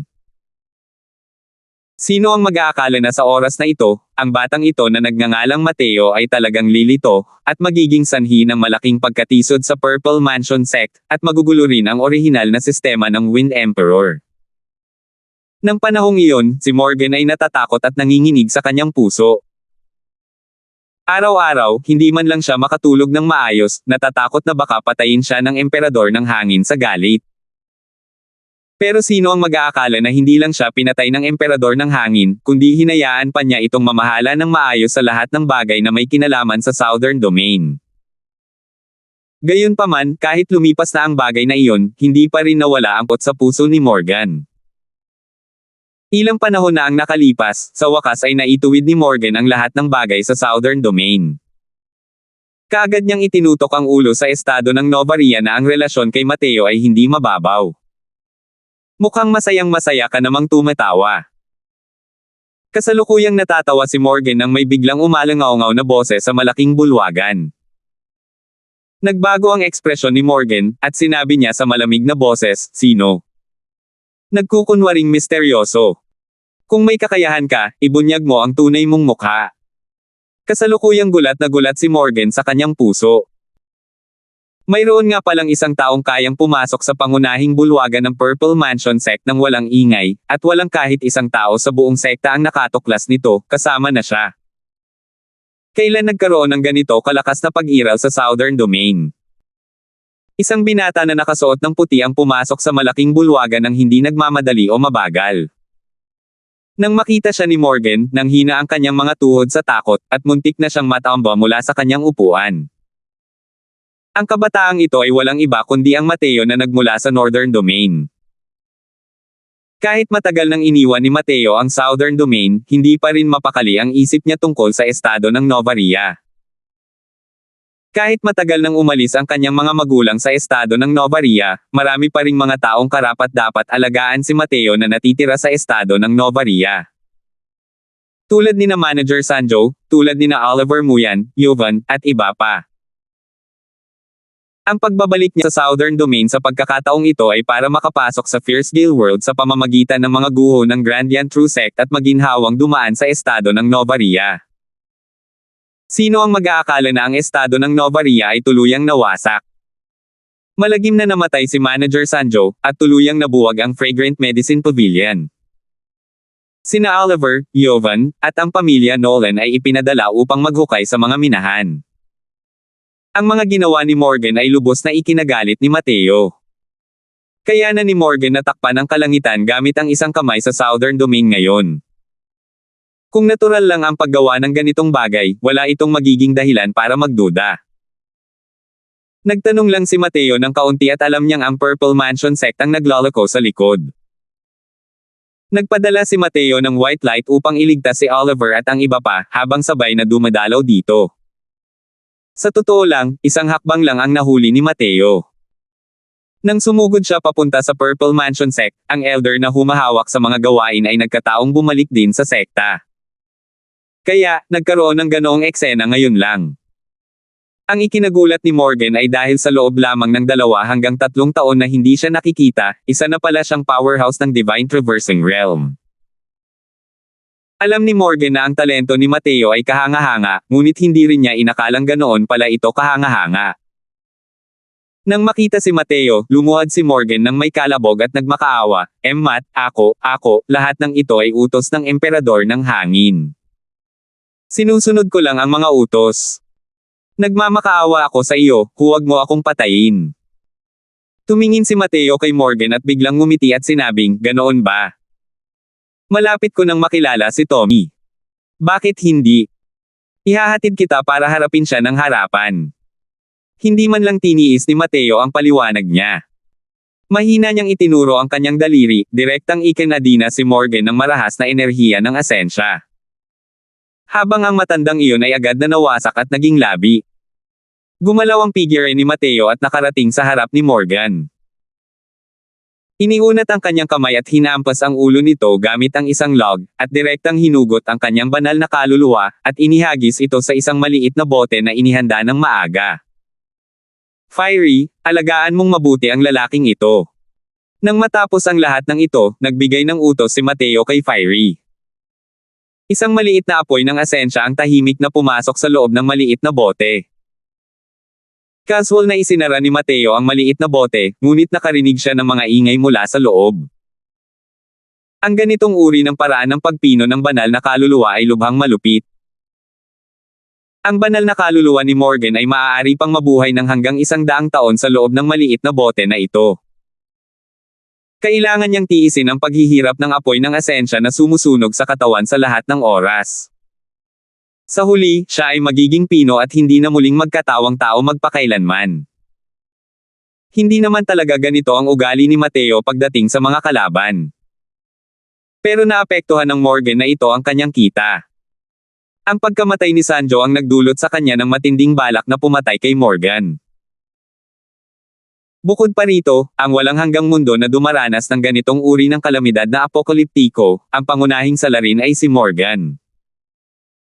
Kahit isa lamang siyang menor de edad na karakter, binago ng menor de edad na karakter na ito ang direksyon ng dalawang maliliit na mundo.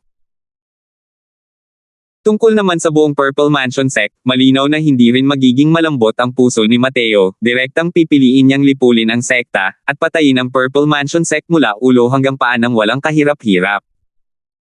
Pero ang ikinagulat ni Mateo ay hindi niya talaga natagpuan ang figure ni Harley sa Purple Mansion sect. Itinuring din itong dahilan ng pagtakas niya sa isang kalamidad.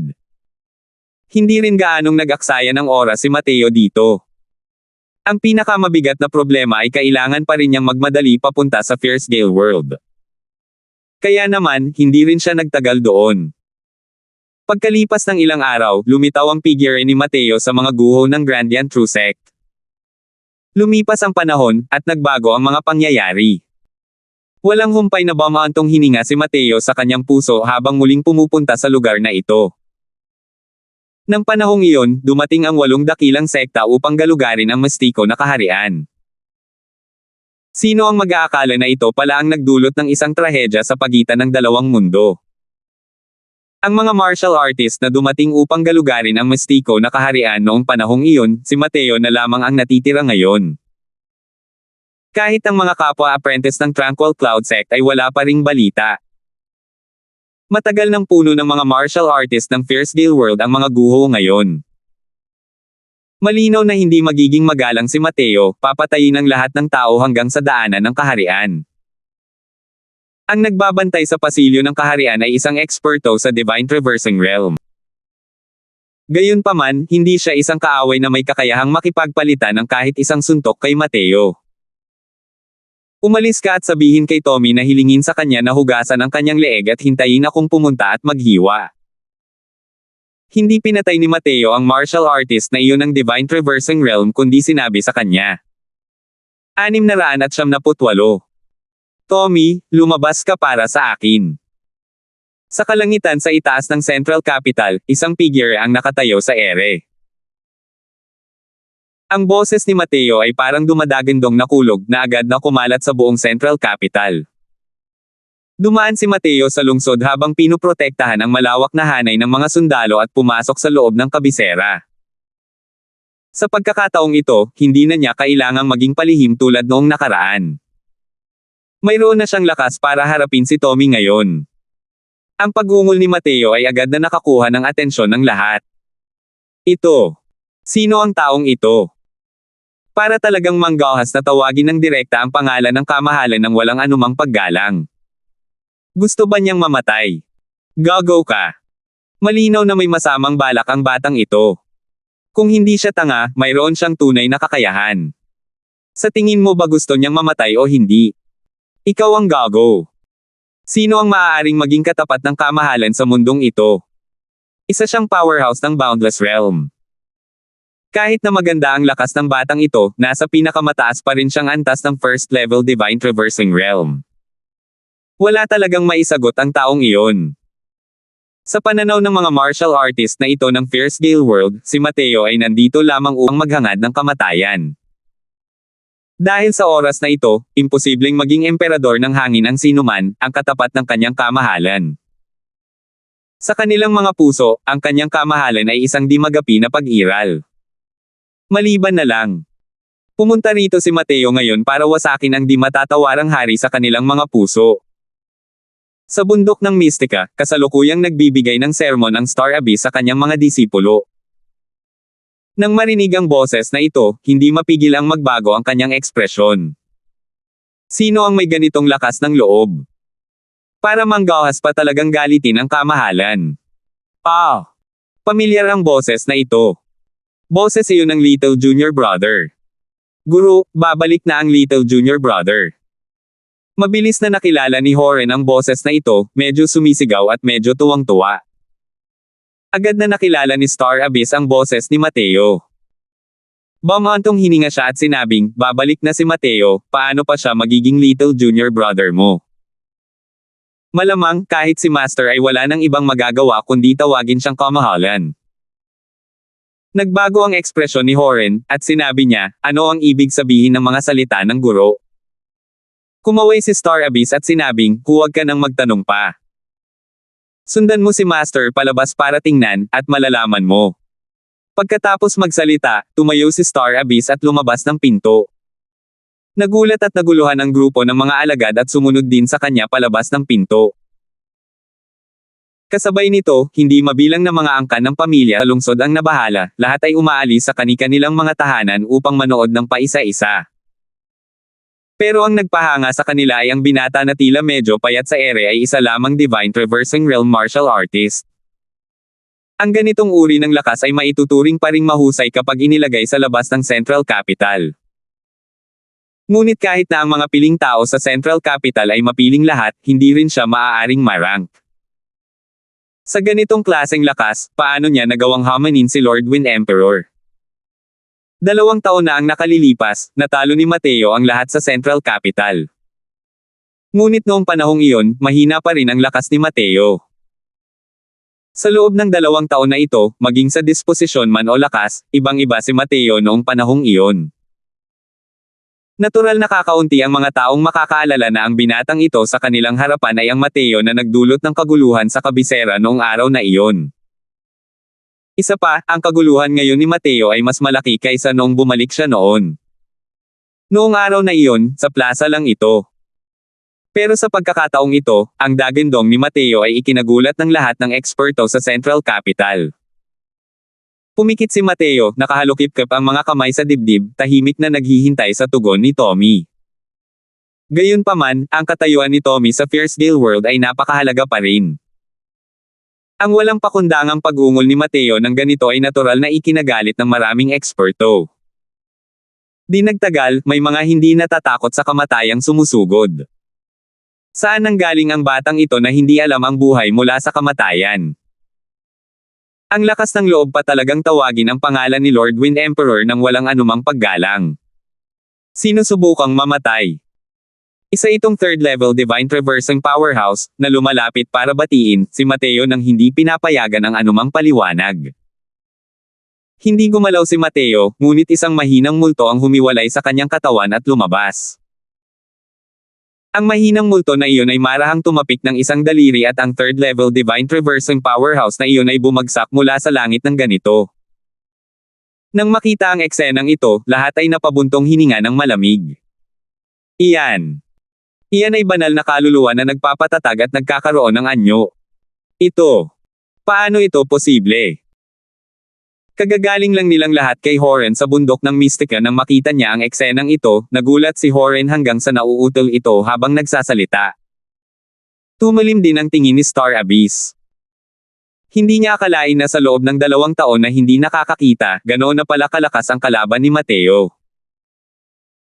Ang first level Divine Traversing ay humaharap sa third level Divine Traversing, at ang una ay hindi man lang nagpakawala ng kahit isang galaw, ginamit lamang ang Condensed Divine Soul para direktang barilin ang huli. Bukod pa rito, ang banal na kaluluwa na kumukumpol at nagkakaroon ng anyo sa unang antas na banal na paglalakbay, anong uri ng konsepto ito? Kahit alam ni Star Abyss ang dating pagkakakilanlan ni Mateo bilang Alchemy Emperor, nang makita ang eksenang ito, labis pa rin siyang nagulat. Pero kung pag-uusapan natin yan, kung walang sapat na lakas si Mateo, imposible ring hamanin ng hayagan si Tommy ng ganito. Walang hanggang kaharian. Hindi sinabi ang 2 salitang ito para sa kasiyahan. Ngayon, alam nyo na ang ibig sabihin ng mga sinabi ko kanina, di ba? Sabi ni Star Abyss kasabay ng madamdaming buntong hininga. Nagpalitan ng tingin si Horen at ang grupo ng mga apprentice, nakita ng bawat isa ang pagkamangha sa mga mata ng kabilang grupo. 2 taon na hindi nagkita, hindi na si Mateo ang nakababatang kapatid na nangangailangan ng kanilang proteksyon. Ang binatang dating naghahanap ng proteksyon sa ilalim ng balahibo ng Master ay tunay nang lumaki at naging isang walang kapantay na makapangyarihang nilalang. Sa sandaling iyon, dahan-daang iminulat ni Mateo ang kanyang mga mata at walang pakialam na sinabi, pumunta ako rito ngayon para sa isang personal na sama ng loob kay Tommy. Kung mayroon mang mga taong hindi natatakot sa kamatayan, huwag mag-atubiling pumunta roon. Ituturing ko na lang itong pampainit ng katawan. Hindi malakas ang boses, pero malinaw itong naabot ng lahat. Ang mga salitang ito ay napaka-arrogant. Grabe, nakakainis, arrogant. Pero ang binatang ito na nasa harap nila ay talagang mayabang. Umaasa lamang sa banal na kaluluwa para sa isang beses na pagpapakawala ng isang third-level Divine Traversing Powerhouse. Malinaw na ang taong ito ay talagang narito para sa Wind Emperor, si Tommy. Isang pangungusap lang ang humanga sa lahat. Ang mga eksperto sa Divine Traversing Realm na sa simula ay sabik ng sumubok, ay pawang matinong nagpigil ng pagnanais na mang-asar. Nang makita ni Mateo ang eksenang ito, hindi niya napigil ang pumikit muli. Ang pag-atake niya na parang kidlat ay para masindak ang lahat. Kung hindi, ang ilang langaw na paulit-ulit na lumalabas ay medyo nakakainis din. Kung tungkol naman sa angkan ng Star Abyss, natural na natuklasan na ni Mateo noon pa man. Ngunit sa kasalukuyan, malinaw na hindi ito ang tamang panahon para kilalanin ang isa't isa. Kaya't maaari na lamang niya itong ituring na parang hindi niya nakikita. Sa paglipas ng panahon, maraming tao sa ibaba ang hindi napigil ang magkomento. Bakit hindi pa lumalabas si Lord Wind Emperor? Maaari kayang natatakot talaga siya. Hinaan mo ang boses mo, naghahanap ka ba ng kamatayan? Si Lord Wind Emperor ay isang makapangyarihang nilalang na walang hanggan sa mundo. Paano siya matatakot sa batang ito? May dahilan talaga ang hindi niya paglabas. Kahit na malaki ang kakayahan ng batang ito, hindi rin posible na maging katapat ni Lord Wind Emperor. May katuturan ang sinabi mo. Si Lord Wind Emperor ay isang powerhouse ng Boundless Realm kung tutuusin. Paano niya matatakot ang isang first-level Divine Traversing Brat? Masiglang nag-uusap ang lahat ng biglang may biglang lumitaw na kaguluhan sa di kalayuan. Kalabog. Kalabog. Isang lalaking nasa katanghaliang gulang na nakasuot ng mag-agarang damit ang dahan-daang lumabas mula sa karamihan. Ngunit sa kanyang mga kamay, may hila-hila siyang isang napakakapal na cade ng bakal. Ang kabilang dulo ng cade ng bakal ay konektado sa isang holang gawa sa malalim na bakal. May pares na lalaki at babae sa loob ng hola. Payat at mapatla ang 2 tao, at walang kulay ang kanilang mga mukha. Biglang dumilat si Mateo sa ere. Tinitigan niya ng mariin ang 2 figure sa loob ng holang metal, nagngalit ang mga ngipin sa puot at sinabing, Tommy, karapat-dapat ka sa kamatayan. 699. Si Mateo ngayon ay may mga matang kulay dugo at ang kanyang hanggaring pumatay ay umaabot sa langit. Ang lalaki at babae sa loob ng hall ay walang iba kundi ang mag-asawang Henry at Helena. Simula nang siya ay muling magkatawang tao, hindi kailanman hinahangad ni Mateo na pumatay ng tao ng ganito katindi noon. Ngayon, ang unang beses. Bukod kay Carson, si Mateo ay talagang nagalit sa unang pagkakataon ngayon. Sa oras na ito, dala ni Tommy ang deep iron cage at pumailang lang sa ere. Ang bakal na hola na mahigit 1,000 libra ay parang wala sa kanyang mga kamay. At habang gumagalaw siya, agad na gumulong-gulong papasok sina Henry at Helena. Noontog ang kanilang mga ulo ng direkta sa holang bakal, na nagbigay ng mga tunog ng kalabog. Tumingin si Tommy kay Mateo at bahagyang ngumiti, galit ka ba? Pero ipinapayo ko sa iyo na huwag kang mag-init ng ulo. Ang holang metal na ito ay gawa sa malalim na bakal. Ang lakas nito ay maihahambing sa isang malalim na artifact. Mayroon na itong nakadikit na puno ng tier 5 pyroblast talismans. Hanggat i-activate ko ito, agad silang matutamba. Iniisip pa lang ni Mateo na gumawa ng hakbang ngunit napilitan siyang pigilan ng mga salita ni Tommy. Tommy, kung sakaling magkaroon sila ng anumang sakuna, sinisiguro ko sa iyo na hindi ka man lang mailibing kasama nila kahit na gusto mo. Tila may dalang yelo ang mga salita ni Mateo. Makikita na galit na siya sa ngayon. Huho, ang tiwala mo. Kahit hindi ko sila hawak bilang mga bihag, mga katulad mo lang, at gusto mo akong hanapin para maghiganti.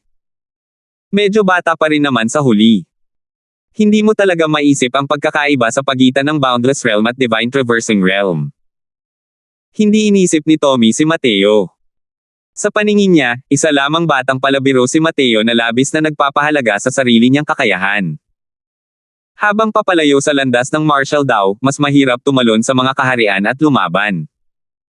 Dahil ang distansya sa pagitan ng bawat maliliit na hangganan ay lalong lumalayo. Marahil nga ay may kakayahan si Mateo na tumawid sa mga hangganan at lumaban.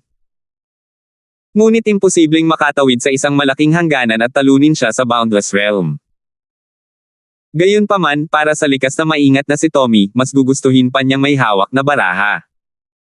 Tutal, ang kasalukuyang Mateo ay nagmature na sa antas na hindi na niya ito kayang baliwalain. Gagawin ng mga leon ang lahat para manghuli ng kuneho. Hindi minamaliit ni Tommy ang batang ito na umasenso ng walang pag-aalinlangan. Kailangang malaman ng isang tao na maraming bagay na inayos niya ng mag-isa ay nasira lahat sa mga kamay ng batang ito. Kung titingnan ang kasalukuyang sitwasyon, malamang doon sa Endless World, mas nakakatakot pa ito kaysa sa maganda. Nagdala si Winston ng 10 half-step Boundless Realms. Kung nagpalitan na sila ng suntok ni Mateo dati, hindi talaga mababawasan ang kasalukuyang lakas ni Mateo. Siyempre, hindi lubos maisip ni Tommy na malinaw kay Mateo ang agwat sa pagitan ng Boundless Realm at Divine Traversing Realm. Kung hindi siya 100% sigurado, paano siya makakarating sa Central Capital ng mag-isa? Mariin na ikinuyom ni Mateo ang kanyang mga kamao na nagbigay ng tunog ng pagkalabog. Ang kanyang mga kuko ay nakabaon na sa laman na tumatagos sa kanyang palad. Umagos ang sariwang dugo sa palad, ngunit tila wala siyang kaalam-alam. Biglang huminga ng malalim si Mateo at dahan-dahang ipinikit ang kanyang mga mata. Walang ingay na pumasok si Mateo sa Heart-like Monolith Heart Realm. Nang muling idilat ni Mateo ang dalawang mata, nawala na ang pulang kulay na iyon. Ngunit ang malamig na intensyon sa kanyang mga titig ay hindi pa rin kumukupas. Magsalita ka nga. Anong mga kondisyon ang gusto mo bago mo sila payagan na bitawan? Malamig na sabi ni Mateo. Nang makita niya ang pagbabago ni Mateo, namangha rin si Tommy. Hindi nga dapat maliitin ang batang ito dahil mabilis siyang nakabawi ng lakas. Kung iba pa iyon, malamang ay sumugod na sila nang hindi man lang pinansin ang kahit ano. Nakakatakot ang mga martial artists sa gitna ng galit. Ngunit ang mga martial artist na nawala ng wastong pagpipigil, gaano man kagalit, ay maaari lamang laruin sa palad ng iba. Ang dahilan kung bakit ginawa ito ni Tommy ay para galitin si Mateo. Kanina, ginawa niya ito. Pero ngayon, nabigo siya. Base sa tingin ni Mateo, nahulaan ni Tommy na hindi niya talaga gagawin ang ganoong klaseng pagkakamali. Gayunpaman, ano nga ba ang nangyayari? Hanggat nasa kamay niya ang mag-asawang Henry, kailangang maging maingat si Mateo sa pagkilos. Huho, ang bilis mo namang nakabawi ng katahimikan. Medyo lumampas sa inaasahan ko. Mukhang ibang-iba ka talaga sa mga nag-iisip na henyo sila. Natatawang sabi ni Tommy. Malamig na sabi ni Mateo, tama na ang kalokohan. Sabihin mo na ang mga kondisyon mo. Umiling si Tommy at hindi napigil ang matawa habang sinasabing, relax ka lang. Maaaring pag-usapan ang mga kondisyon. Kung mapipinsala mo ang iyong cultivation, palalayain ko ang mga ito. Sa sandaling lumabas ang mga salitang ito, isang alon ng ingay ang hindi sinasadyang nagmula sa ibaba. Sa mundo ng mabangis na Gale, si Tommy ay isang napakahalagang nilalang. Karaniwan siyang bihirang magpakita sa paningin ng publiko. Pero ang mga kilos niya ngayon ay nagparamdam sa maraming tao na medyo naliligaw sila. Bagamat sa mundo ng martial artist, ang nagwagi ang hari, ang paggamit ng ganitong uri ng pamamaraan para harapin ang isang kabataang mas mababa sa kanya ang isang pangunahing hangganan ay talagang medyo walang hiya. Nang marinig ni Horen ang mga salitang ito, hindi niya napigil ang magmura, napakahamak. Talagang walang hiya si Tommy. Para magsalita pa ng ganitong klaseng salita. Oo. Kung nasira ni Little Junior Brother ang sarili niyang cultivation, hindi ba't isa na lang siyang isda sa chopping board, na malayang hiwain kung kailan niya gusto. Galit na sabi ni Second Senior Apprentice Brother Ziggy. Malamig na tumawa si Mateo nang marinig iyon at sinabing, iniinsulto mo ba ang katalinuhan ko? Napakawalang kwentang kondisyon, sa tingin mo ba papayag ako? Magtrabaho ka na. Pero kailangan mong maging handa sa aking galit. Sa totoo lang, ngayong nangyari na ito, medyo natakot na talaga si Tommy kay Mateo. Dahil masyadong kalmado si Mateo. Paano magagawa ng isang taong kalmado ang isang bagay nang walang kahit anong kasiguraduhan? Ang pangahas ni Mateo na pasukin ng mag-isa ang Central Capital ay nagpapahiwatig na kahit papaano ay naisip niyang may lakas siya para makipaglaban dito. Dagdag pa sa ilang haka-haka mula kanina, marahil ay talagang may lakas si Mateo para takutin ang Boundless Realms.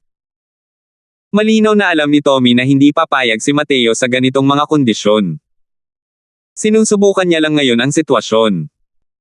Ang resulta ay nakakakilabot pa rin ang kalmado ni Mateo. Sige. Dahil ayaw mong pilayin ang iyong cultivation. Kung gayon, pahirapan mo ang iyong sarili hanggang sa malubha ang iyong mga pinsala. Hindi naman dapat mahirap ang kondisyong ito, hindi ba? Sabi ni Tommy. Hindi agad sumagot si Mateo at tumahimik. Nag-iisip siya ng mga paraan para makaiwas. Pero sa katusuhan ni Tommy, paano niya ito mabibigyan ng pagkakataong ito? Agad niyang inalog ang cade ng metal na nasa kanyang kamay. Ang holang metal na iyon na naalog ng ganito ay labis na umugas sa hangin. Natamba ang mag-asawang Henry kahit saan dahil sa pag-ugoy. Di nagtagal, lumitaw ang mga mantsa ng dugo na kulay itim at pula sa kanilang mga noo. Kahit na sila, ang mag-asawa, ay mga martial artist at ang kanilang mga katawan ay napakalakas, ang tigas ng metal na kulungang ito ay maihahambing sa malalalim na artifact. Paano nila ito makakayanan? Nang makita ang eksenang ito, nagngingit-ngit si Mateo at sinabing, tigil ka. Pumapayag na ako. Pagkatapos magsalita, itinaas ni Mateo ang kanyang kamay. Walang pidgel na dumampi ang isang palad sa kanyang dibdib. Power! Hindi nagpakita ng kaluwagan ang suntok ni Mateo. Agad na tumalsik ang isang subo ng dugo. Si Tommy ay tuso na parang sorrow. Hindi niya ito kayang lokohin. Dahil sa pagkatok ng ganito, unti-unting nagising si Henry. Lumingalinga siya sa paligid ng ilang sandali at nagkataong nakita niya ang eksena kung saan sinaktan ni Mateo ang sarili at idinikit ang kanyang mga mata sa katawan ni Mateo. Tumulo ang luha ni Henry mula sa kanyang mga mata. Gamit ang lahat ng lakas ng kanyang katawan, sumigaw siya kay Mateo, Mateo. Umalis ka na agad. Huwag mo kaming pakialaman. Sa isang anak na tulad mo, kami ng iyong ina ay lubos na ipinagmamalaki. 700. Nang matanggap ni Mateo ang sarili niyang palad, ang kanyang mga laman loob ay parang mga ilog at dagat na binabaligtad. Nang marinig ang sigaw ni Henry, pinilit ni Mateo na ngumiti at sinabing, manalig ka, ama. Tiyak na ligtas kayong maibabalik ng inyong anak. Haha. Hindi mo na nga kayang ipagtanggol ang sarili mo, at nagmamayabang ka pa. Gusto kong makita kung paano mo sila ilalabas ngayon. Natawa ng malakas si Tommy. Nanlamig ang ekspresyon ni Mateo, at malamig niyang sinabi, ginawa ko na iyon alinsunod sa sinabi mo. Maaari ka bang bawiin ang iyong mga sinabi? Pero umiling si Tommy at natatawang sinabi, iniisip mo ba akong tanga? Kahit hindi magaan ang palad na yan, kaya mo pa rin itong tiisin. Hindi gaanong nakakaapekto sa iyo ang kaunting pinsalang ito. Ang kasalukuyang pisikal na katawan ni Mateo ay walang kapantay ang lakas. Mukhang napakalakas ng palad na ito, ngunit ang mga pinsala ni Mateo ay nasa loob pa rin ng isang kontroladong limitasyon. Pero ang palad kanina ay talagang hindi magaan. Hindi niya inakalang si Tommy ay hindi pa rin kontento. Kung gayon, ano ang gusto mo bago ka maging masaya? Malamig na sabi ni Mateo. Hampasin mo hanggang sa maging masaya ako. Malamig na sabi ni Tommy. Mateo, huwag kang makinig sa kanya. Kung masasaktan ka ng husto, hindi ba't mapapasailalim ka sa kanyang awa? Nanginginig na sabi ni Henry. Malamig na sumulyap si Mateo kay Tommy at muling tiningnan ang kanyang ama sa hola. Napaigik ang kanyang mga ngipin at isa pang palad ang tumama sa kanyang dibdib. Mas mabigat pa ang palad na ito kumpara sa palad kanina. Muling samuka si Mateo ng dugo. Pero umiling si Tommy at sinabing, hindi pa rin sapat. Hindi umimik si Mateo, at sa kanya itinapat ang isa pa niyang palad sa dibdib. Ang palad na ito, pinalipad niya ang sarili palabas ng diretso. Pilit na itinaas ni Mateo ang sarili para makatayo, ngunit hindi na niya kayang tumayo ng matatag. Nang makita ni Henry ang kanyang anak na nasasaktan ng ganito, nagsilabasan ang mga ugat sa buong katawan niya. Sumigaw siya kay Mateo ng buong lakas, Mateo, huwag ka nang manakit. Binaigaw ka na ni tatay. Kailangan mong patayin ang halimaw na ito. Pagkatapos magsalita, itinaas ni Henry ang kanyang kamay at muntik nang suntukin ang tuktok ng kanyang bungo. Nang makita ang eksenang ito, isang bahid ng malupit na ngiti ang sumilay sa mga labi ni Tommy. Sa mismong oras na ito, biglang napaungol si Mateo, kung maglalakas loob kang magpakamatay, mamamatay ang anak mo rito mismo para makita mo.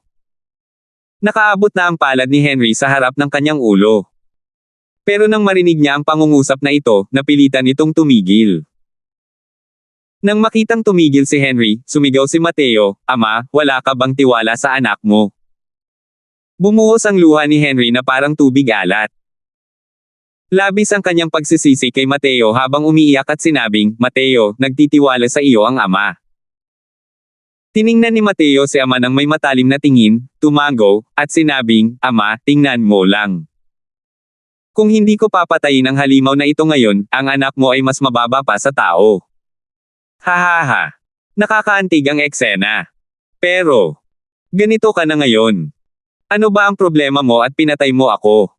Mukhang hindi pa rin malala ang mga sugat mo. Sige lang, hampasin mo. Hampasin mo hanggang sa hindi ka na makapagsalita. Tumawa ng malakas si Tommy at sinabing. Tinitigan ng masama ni Mateo si Tommy. Pagtaas ng kanyang kamay, isa na naman itong palad. Sumunod ang isang palad sa isa pa. Kahit na malakas ang katawan ni Mateo, nagtamo rin ito ng matinding pinsala sa oras na ito. Basang-basa na ng sarili niyang dugo ang damit niya, at mukhang napakasama.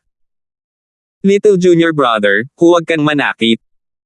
Kung magpapatuloy ka sa pananakit, mamamatay ka. Hindi na napigilan ni Horen ang sarili na manood, at hindi na napigilan ang lumapit at sumigaw ng malakas kay Mateo.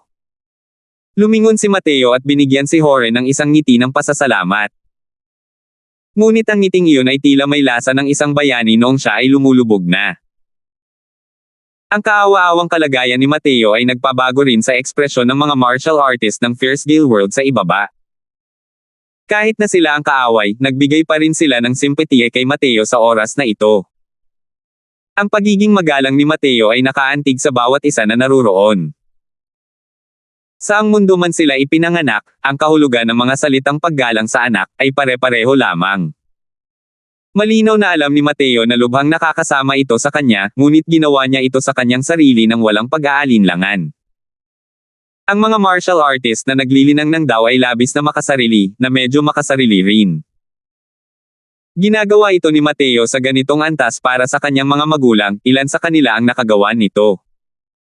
Paanong hindi sila nahahawakan ng kabanalan ni Mateo sa kanilang mga magulang? Ang mga pamamaraan ni Tommy ay labis na hindi dapat hamakin. Ginamit niya ang kabanalan ni Mateo at ginawa ang ganitong uri ng mga aksyon, ngunit hindi siya nang ahas na harapin ito ng harapan. Ang taong ito ba talaga ang kanilang hari? Sa loob ng hindi mabilang na taon, ang mga tao ng Fairsdale World ay nagkaroon ng mga pagdududa sa kanilang sariling pananampalataya sa unang pagkakataon. Gayunpaman, kahit gaano pa kasama ang tama ni Mateo sa sarili, patuloy pa rin siyang gagalaw at tatayo ng may katigasan ng ulo. Sa pagkakataong ito, kinaladkad niya ang kanyang pagod na katawan at tinanong si Tommy, nasiyahan ka ba? Itinaas ni Tommy ang kanyang ulo sa langit at tumawa habang sinasabing, hahaha. Haha. Mateo, inaamin kong isa kang matuwid na tao. Gayunpaman, ang landas ng Marshall daw ay nakatadhana na maging malungkot. Ang isang taong tulad mo ay nakatakdang hindi mabuhay ng matagal. Hahaha. Dahil sa iyong katapatan, ibabalik ko ang mga ito sa iyo. Inalog ni Tommy ang cade ng bakal sa kanyang kamay. Lumipad ang holang bakal na iyon patungo sa direksyon ni Mateo.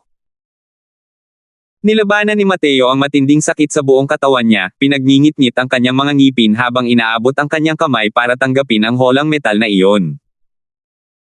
Sa sandaling iyon, isang bahid ng nakakapangilabot ng ngiti ang sumilay sa mga labi ni Tommy. Bumubulong siya ng mga oras ayon, pasabugan. Umalangaw-ngaw ang tunog na ito sa buong kalangitan, na nagpamangha sa lahat. Hindi kailanman naisip ng mga martial artist na iyon noon na ang isang tao ay maaaring maging walang hiya sa ganitong antas. Habang sa oras na ito, kakahawak lang ng mga braso ni Mateo sa deep iron cage na iyon. Hinawakan niya ang mga braso ni na Henry at Helena. Isang walang hanggang enerhiya ng asensya ang bumulwak, agad na bumalot sa kanilang dalawa. Putok! Putok! Putok! Mahigit 100 tier 5 pyroblast talismans ang sabay-sabay na sumabog. Hindi maisip ang lakas nito. Sa lakas ng mag-asawang Henry, kung masalo sila kahit kaunting pagsabog lang, matutumba rin sila hanggang maging alikabok. Ginamit ni Mateo ang lahat ng kanyang essence energy para protektahan ang kanyang mga magulang, habang siya mismo ay ginamit ang kanyang pisikal na katawan para pilit na labanan ang daan-daang pagsabog ng pyroblast talismans. Direktang pinasabog si Mateo sa layo na 10,000 talampakan. Gayunpaman, mahigpit na hinawakan ng kanyang mga kamay ang holang bakal, dahilan para tumilapon palabas ang kanyang buong katawan kasama ang holang bakal. Pagkababa niya, agad na gumalaw ang isip ni Mateo, inilagay ang holang metal sa Vast Heaven Pagoda, habang siya mismo ay bumagsak ng mabigat sa lupa. Sa pagkakataong ito, hindi na muling gumapang si Mateo para tumayo. Hahaha. Tanga kang bata. Sa mundong ito, mayroon pa bang mas mahalaga kaysa sa sarili mong buhay? Para sa iba, mas gugustuhin mo pang mamatay. Hindi na maaaring maging mas tanga pa. Pero dahil nga sa katangahan mo kaya ako naligtas sa abala. Ngayon, papaalisin na kita. Lumipad si Tommy papunta sa hindi kalayuan kay Mateo at humagalpak sa tawa. Tumaas ang kanyang palad at akmang hahampas na sana sa katawan ni Mateo nang sa wakas ay hindi na napigilan ni Star Abyss ang gumawa ng hakbang. Tommy, wala kang hiya talaga. Huwag mong isipin na hawakan si Mateo. Malamig siyang sinulyapan ni Tommy at casual na iwinaksi ang isang palad, dahilan para agad na lumipad palabas ang Star Abyss. Humph! Isang maliit na alchemy sovereign na paulit-ulit na walang pakundangan sa harap ng monarch na ito. Talaga bang hindi mo ako pinangangahas na gumawa ng kahit ano sa iyo? Ang ating Fairsdale World, itong uri ng liblib na lupain, marahil kahit patayin kita, hindi rin ito susuriin ng Alchemist Association. Patungo sa Star Abyss, sa wakas ay hindi na siya natiis ni Tommy. Master! Nahuli nilang lahat si Star Abyss ni Horian. Isang suntok lang ang nagpalubha sa kalagayan ng Star Abyss. Pero mabilis na itinutok muli ni Tommy ang target kay Mateo, sabay ngiti ng nakakapangilabot, hindi ba't ang yabang mo kanina lang? Hindi ba't sinabi mong papatayin mo ako? Ngayon, gusto kong makita kung sino ang pumatay. Ikinumpas ni Tommy ang isang kamay at inilabas ang isang espada ng enerhiya ng asensya, sinaksak patungo kay Mateo. Salamat po at sinamahan ninyo ako, ingat lagi mga master.